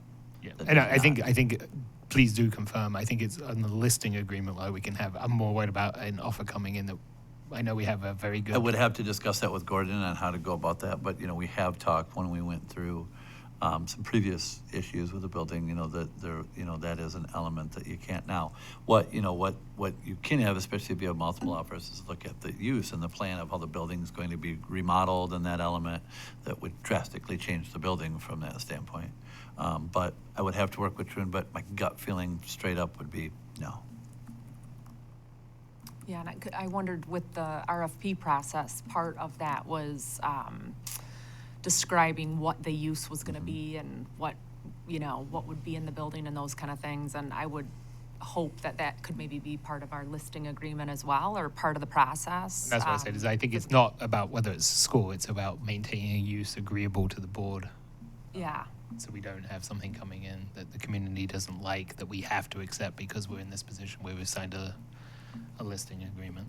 So Again, we would have to follow everything law, and I would refer to Troon to, talk to me about what that is, and I would, I will tell you, if for some reason there's something, contrary to my belief or whatever, I'd probably wait and bring it to the board at the study session at that point, to do any kind of a listing agreement or anything, but I just don't believe there's a lot you really can do there by law and specifically. But I think in we can on the legislation. list, because it's the same as in an RFP process, that we're saying we want to know what the use of the thing is before. You can want, but I don't think you can deny it based on it, Correct.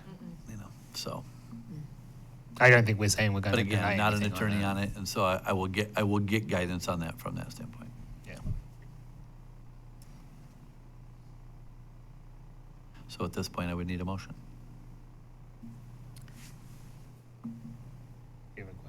I just had a question. What was the price range you were recommending? $725,000. Was that based on a recent appraisal? Appraisals in that 650 range in that element. I mean, it's but I kind of look at, we at one time had an offer of 800,000, with it. Right. It's just kind of what, it feels right. And like I said, I asked Scott if he was amenable to that, and he said absolutely. It probably would open up a little bit more of a different market, with that. And again, always negotiable from that standpoint, but I just kind of feel like value-wise, that's what it's worth. Right. Okay. And I defer Eric. I mean, I know not commercial real estate, but I mean, based on all the things we've had and looked at and the offers and those things, just kind of where I feel with it and my discussions with Scott. I move that Dr. Van Wagner and/or his designee move forward with negotiating a listing agreement with Coldwell Banker Schmidt. Do you need approval to sign it? Because does that sound like you can't agree? We need further approval. Are you okay with that? Oh, for the birth of, you mean for the It actual says building? negotiate a listing agreement, For but not to for the execute. Birth of our school. I was talking about more of the execution of the listing agreement, because you said negotiate a listing agreement, but we And have to sign. And sign. So withdraw. Yeah, Okay. withdraw. just make sure it includes the execute portion. Just like somebody else go. I know, it's like cricket, so I might as well make yeah. a motion. I've made 2 motions. Okay, withdraw my motion. Okay, so I move that Dr. Van Wagner and/or his designee execute a listing contract with Coldwell Banker Schmidt on the Birth of Us building. Bam. I second. Okay. All right. All right. However, Oh, no. you had, I mean, and maybe it doesn't need to be in there, and you give me direction to execute that with that exclusion with Acme, Oh. if Acme Okay. Township was the purchaser, correct? Does that have to be a part of the motion? I don't know I that, think you know. he told, they gave you guidance. They did, and I think You I'm don't good, follow but I it, just that's want a to make whole sure you're different- comfortable with that at that point with the Yeah. motion. Yeah, I think, If at any point something's wrong, I'm gonna come back to you Yeah. before I do anything, but, at least I've got direction to get something going there, and if I feel good about it, I'll sign it. If So not, in the, I'll see you at the study session. in the discussion portion, we can make it clear here that with those, I'm sure you wouldn't sign it without those things. I in wouldn't. it. Okay. If Scott Hardy catches that we've made a procedural error as We'll a be good. former Between him and Gordon, board member, we'll be okay. We'll be corrected. I don't think I'm not too concerned that any of it will be, we're clearly structurally fine. I think it's just more giving guidance and making sure that everyone knows what we're asking. So I think that's clear. So with that, any other discussion? Okay. And if there is any other further concerns or anything, that can be submitted to John. As I said, we're giving him a wider authorization to sign this agreement. So with that, Megan, please conduct a roll call vote. Trustee Moonmore, Yes. Trustee Humphries, Yes. Trustee Ballinger, Yes. Trustee Newmanville, Yes. Trustee Pack, Yes. Trustee Raymond. Yes. Motion All right. carries. Thank you. All right, that's the end of that discussion item. Moving on to public comment number 2. Is there public comment? There is no public comment. Okay. We're now at the closed session portion of the agenda. May I have a motion to go into closed session? I move to go into closed session for the purpose of conducting a periodic personnel evaluation as allowed by the Open Meetings Act, PA 267 of 1976, Section 81A. The closed session was requested in writing by the employee. A second. All right. Megan, please conduct a roll call vote. Trustee Raymond? Yes. Trustee Ballinger? Yes. Trustee Humphries? Yes. Trustee Moonmore? Yes. Trustee Newman-Vale? Yes. Trustee Pack? Yes. All right, motion carries. We're now in closed session. We will return to this room after closed session.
My name is Fred Cook, and I drive school bus. My name is Leanne Murchie, and I'm a school bus driver for TCAPS.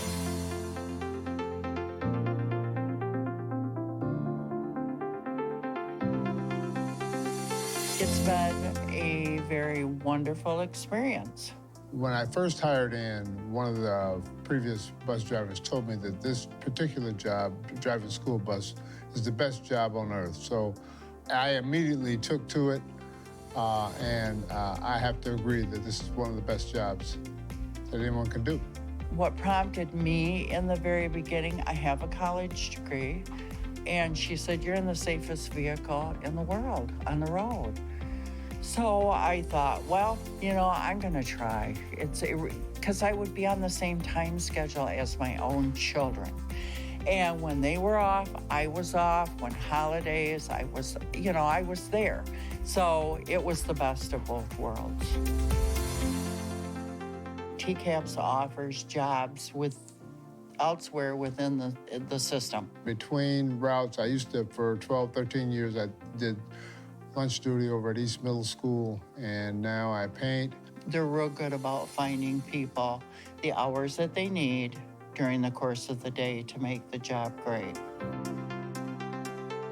We have Mesa Insurance. The whole district has it. It's awesome. It's the best health insurance. We offer a 401k. There's a sign-on bonus. It's a win-win situation. The most important thing, I think, coming to work at TCAPS is you understand you understand that you are a part of a team. It's a part of a collective. You know, it's not just bus drivers and then versus teachers. It's not that. We all are in this thing called education together. If a person likes kids, generally likes kids, this is a perfect job. So I'm talking to kids all day, and that experience is really heartwarming, and I continue to understand what it means to be a part of the community. You are an educator. You have a chance to touch children's lives every day. And don't think that you don't. You are such an important part of the wheel of education.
My name is Fred Cook, and I drive school bus. My name is Leanne Murchie, and I'm a school bus driver for TCAPS.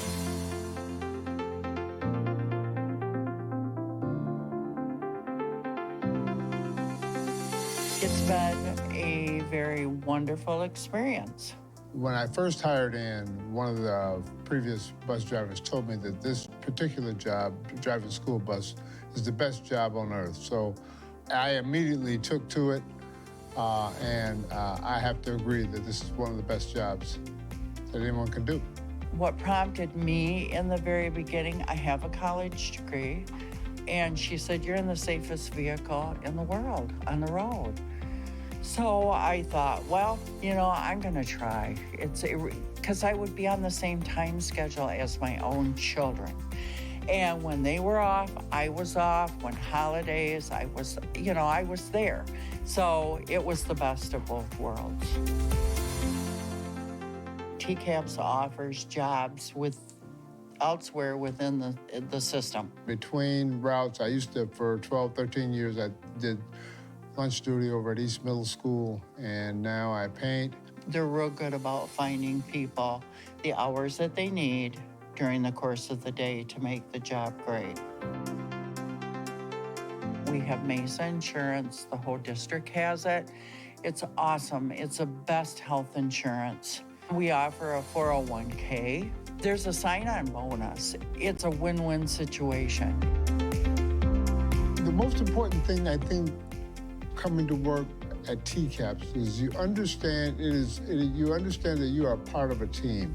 It's a part of a collective. You know, it's not just bus drivers and then versus teachers. It's not that. We all are in this thing called education together.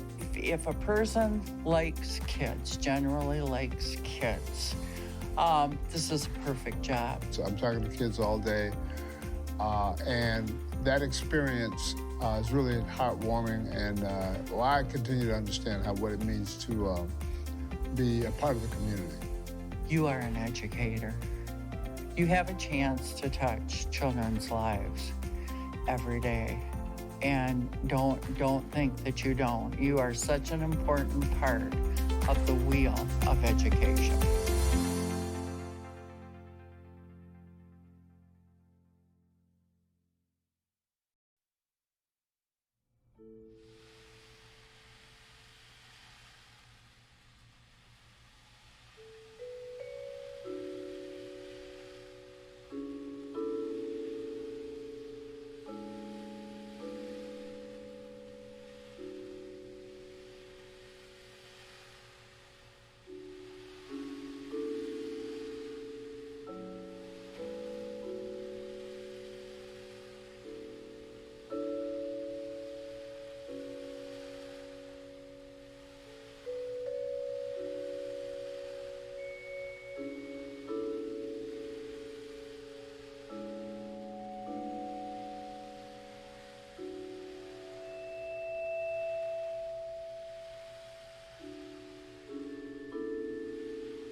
My name is Fred Cook, and I drive school bus. My name is Leanne Murchie, and I'm a school bus driver for TCAPS.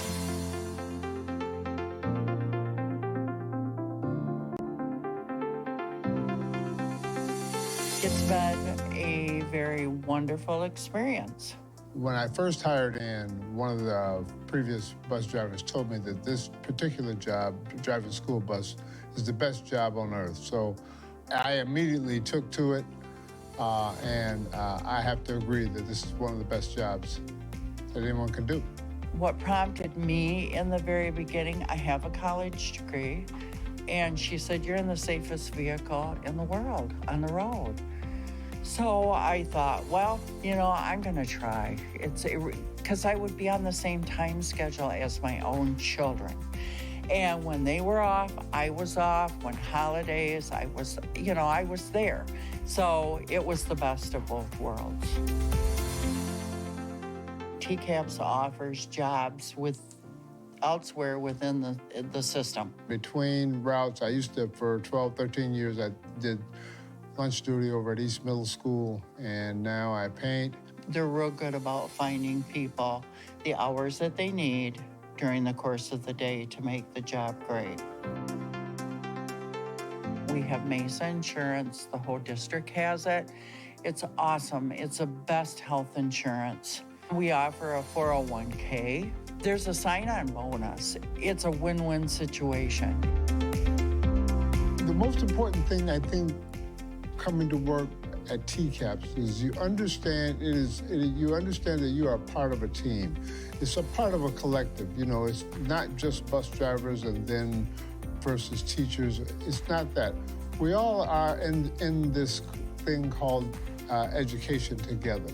If a person likes kids, generally likes kids, this is a perfect job. So I'm talking to kids all day, and that experience is really heartwarming, and I continue to understand what it means to be a part of the community.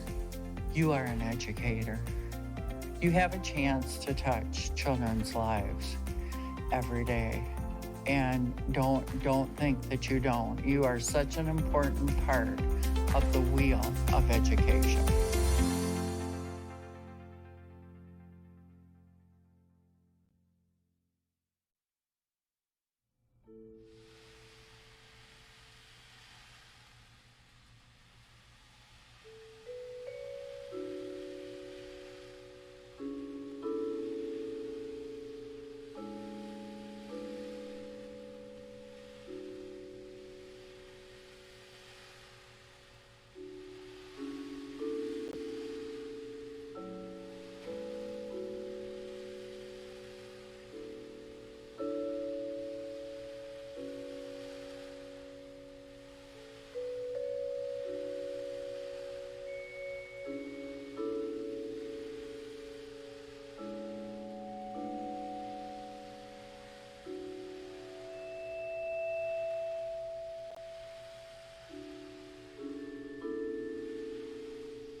My name is Fred Cook, and I drive school bus. My name is Leanne Murchie, and I'm a school bus driver for TCAPS.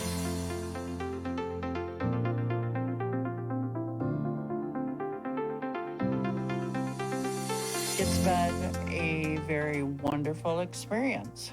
When I first hired in, one of the previous bus drivers told me that this particular job, driving school bus, is the best job on earth. So I immediately took to it, and I have to agree that this is one of the best jobs that anyone can do. What prompted me in the very beginning, I have a college degree, and she said, you're in the safest vehicle in the world on the road. So I thought, well, you know, I'm gonna try. Because I would be on the same time schedule as my own children. And when they were off, I was off. When holidays, I was there. So it was the best of both worlds.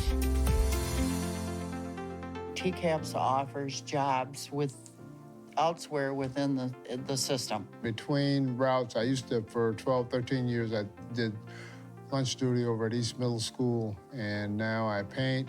They're real good about finding people the hours that they need during the course of the day to make the job great.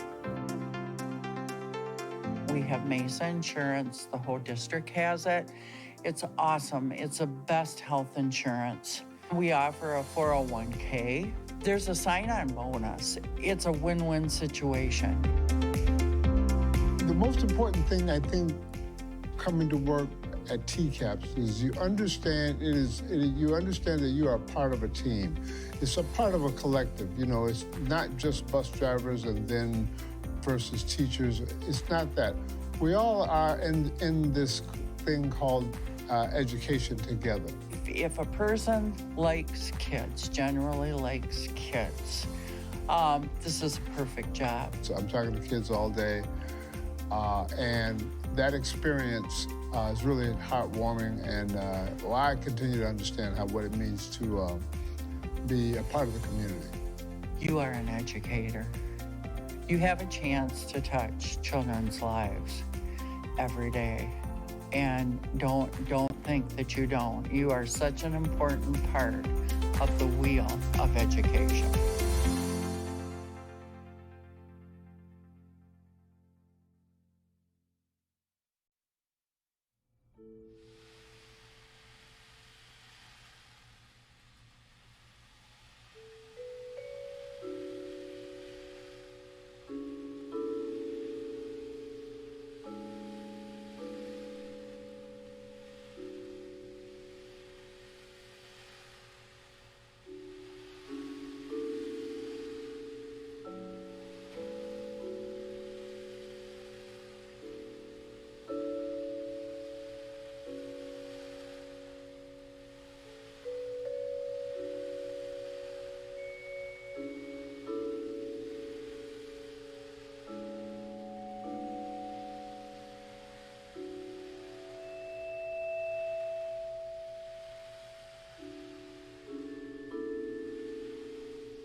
My name is Fred Cook, and I drive school bus. My name is Leanne Murchie, and I'm a school bus driver for TCAPS.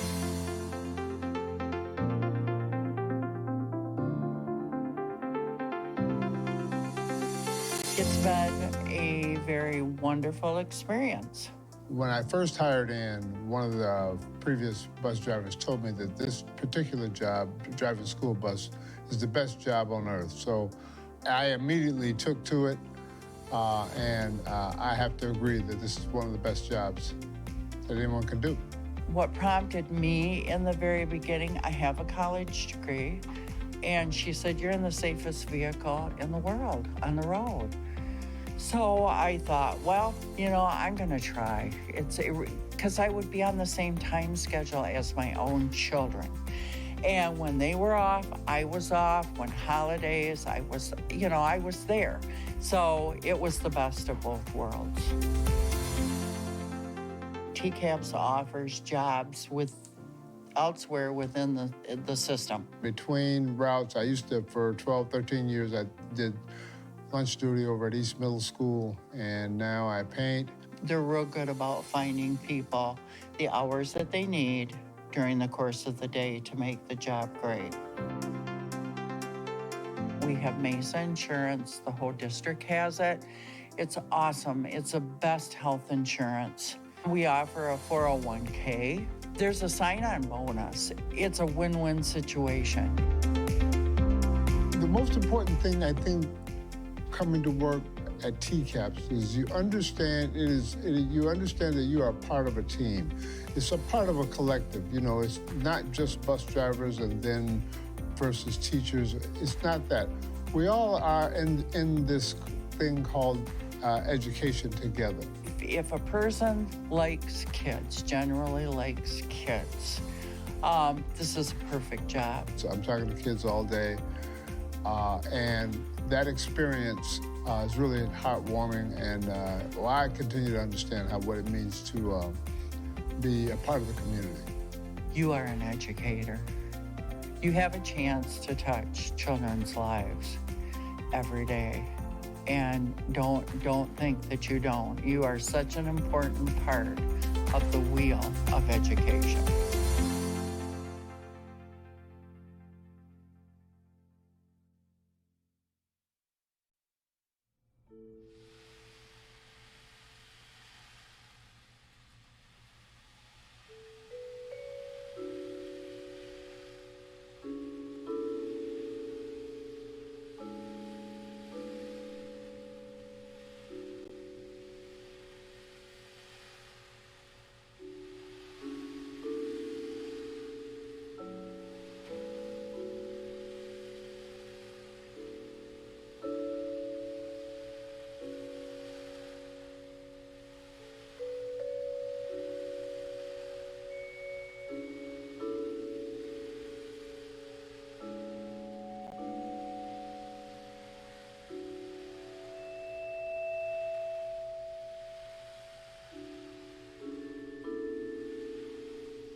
My name is Fred Cook, and I drive school bus. My name is Leanne Murchie, and I'm a school bus driver for TCAPS.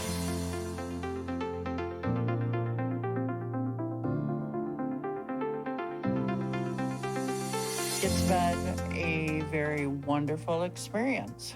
When I first hired in, one of the previous bus drivers told me that this particular job, driving school bus, is the best job on earth. So I immediately took to it, and I have to agree that this is one of the best jobs that anyone can do.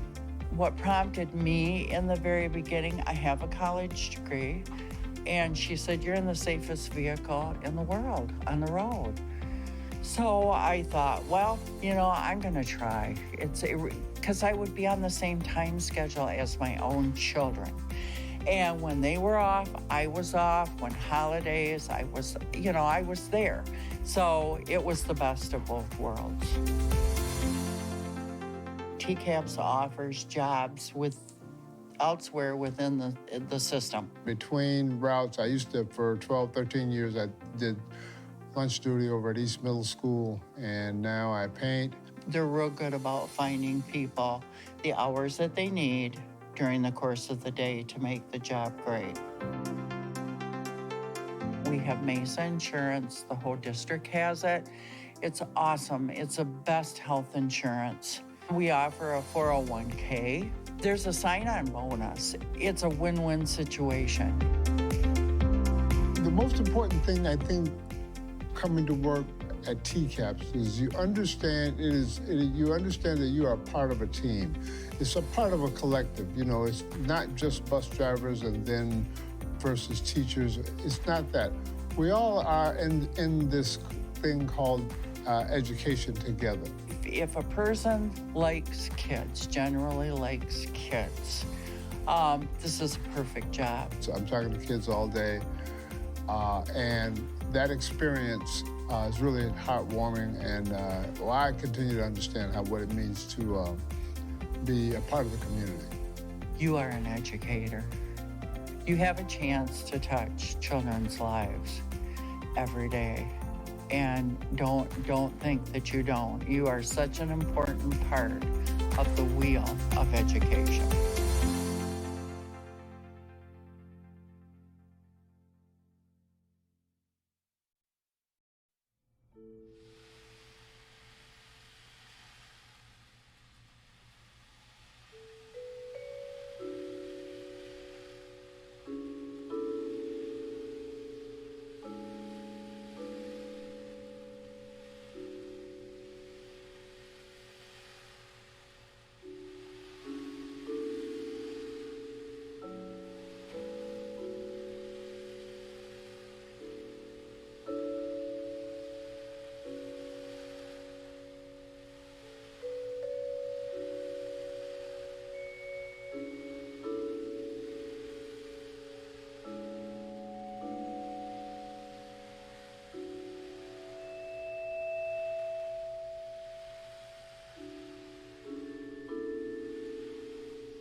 My name is Fred Cook, and I drive school bus. My name is Leanne Murchie, and I'm a school bus driver for TCAPS.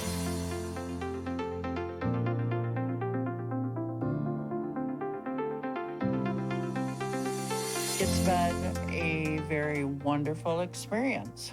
When I first hired in, one of the previous bus drivers told me that this particular job, driving school bus, is the best job on earth. So I immediately took to it, and I have to agree that this is one of the best jobs that anyone can do.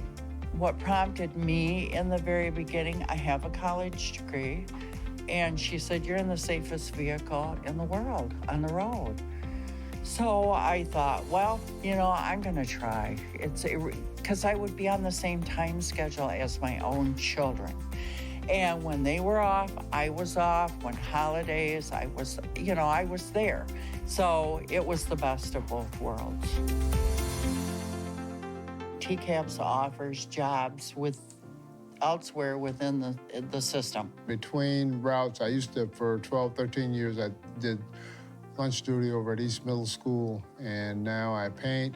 They're real good about finding people the hours that they need during the course of the day to make the job great. We have Mesa Insurance. The whole district has it. It's awesome. It's the best health insurance. We offer a 401k. There's a sign-on bonus. It's a win-win situation. The most important thing, I think, coming to work at TCAPS is you understand you understand that you are part of a team. It's a part of a collective. You know, it's not just bus drivers and then versus teachers. It's not that. We all are in this. We return to thing open called- session. We are now in open session. The next agenda item is closed session security planning. Do I have a motion for the board to go into closed session? I move to go into closed session to consider security planning to address existing threats or prevent potential threats to the safety of the students and staff as allowed by the Open Meetings Act, PA 267 of 1976, Section 81K. Second. All right, Flanoy on that one. Megan, please conduct a roll call vote. Trustee Raymond? Yes. Trustee Humphries? Yes. Trustee Ballinger? Yes. Trustee Moonmore? Yes. Trustee Newman-Vale? Yes. Trustee Pack? Yes. All right, motion carries. We're now in closed session. Return to the room when we're done with the closed session.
My name is Fred Cook, and I drive school bus. My name is Leanne Murchie, and I'm a school bus driver for TCAPS.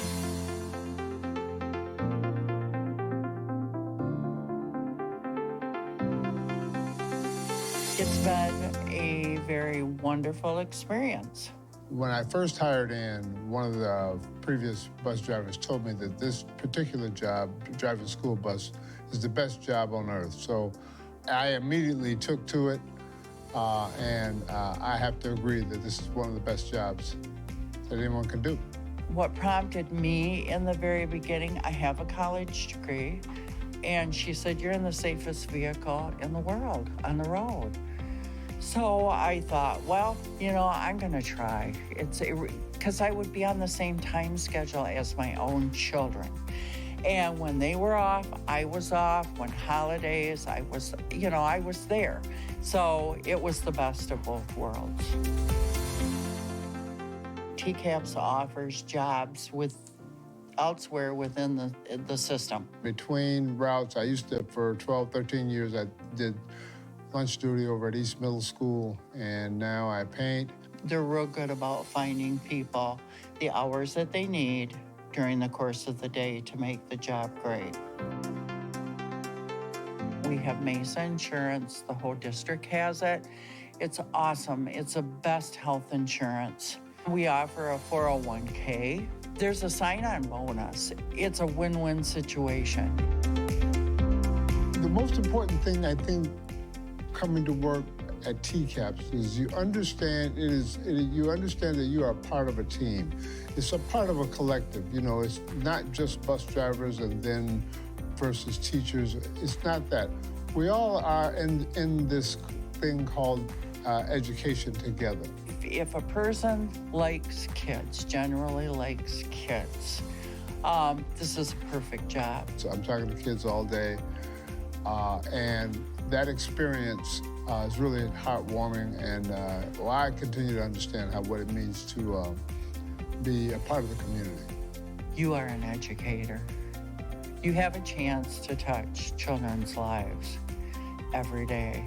And don't think that you don't. You are such an important part of the wheel of education.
My name is Fred Cook, and I drive school bus. My name is Leanne Murchie, and I'm a school bus driver for TCAPS.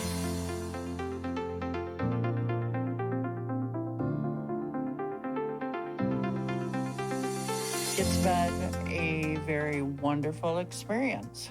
When I first hired in, one of the previous bus drivers told me that this particular job, driving school bus, is the best job on earth. So I immediately took to it, and I have to agree that this is one of the best jobs that anyone can do. What prompted me in the very beginning, I have a college degree, and she said, you're in the safest vehicle in the world on the road. So I thought, well, you know, I'm gonna try. Because I would be on the same time schedule as my own children. And when they were off, I was off. When holidays, I was there. So it was the best of both worlds. TCAPS offers jobs elsewhere within the system. Between routes, I used to, for 12, 13 years, I did lunch duty over at East Middle School, and now I paint. They're real good about finding people the hours that they need during the course of the day to make the job great. We have Mesa Insurance, the whole district has it. It's awesome, it's the best health insurance. We offer a 401k. There's a sign-on bonus. It's a win-win situation. The most important thing, I think, coming to work at TCAPS is you understand that you are part of a team. It's a part of a collective. You know, it's not just bus drivers and then versus teachers. It's not that. We all are in this thing called education together. If a person likes kids, generally likes kids, this is a perfect job. So I'm talking to kids all day, and that experience is really heartwarming, and I continue to understand what it means to be a part of the community. You are an educator. You have a chance to touch children's lives every day. And don't think that you don't. You are such an important part of the wheel of education.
We will return to open session.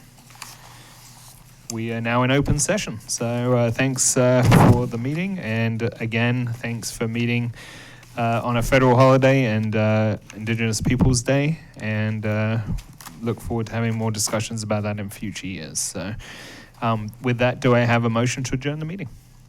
I move to adjourn the meeting. Second. All right. All those in favor say aye. Aye. All those opposed say nay. Meeting adjourned.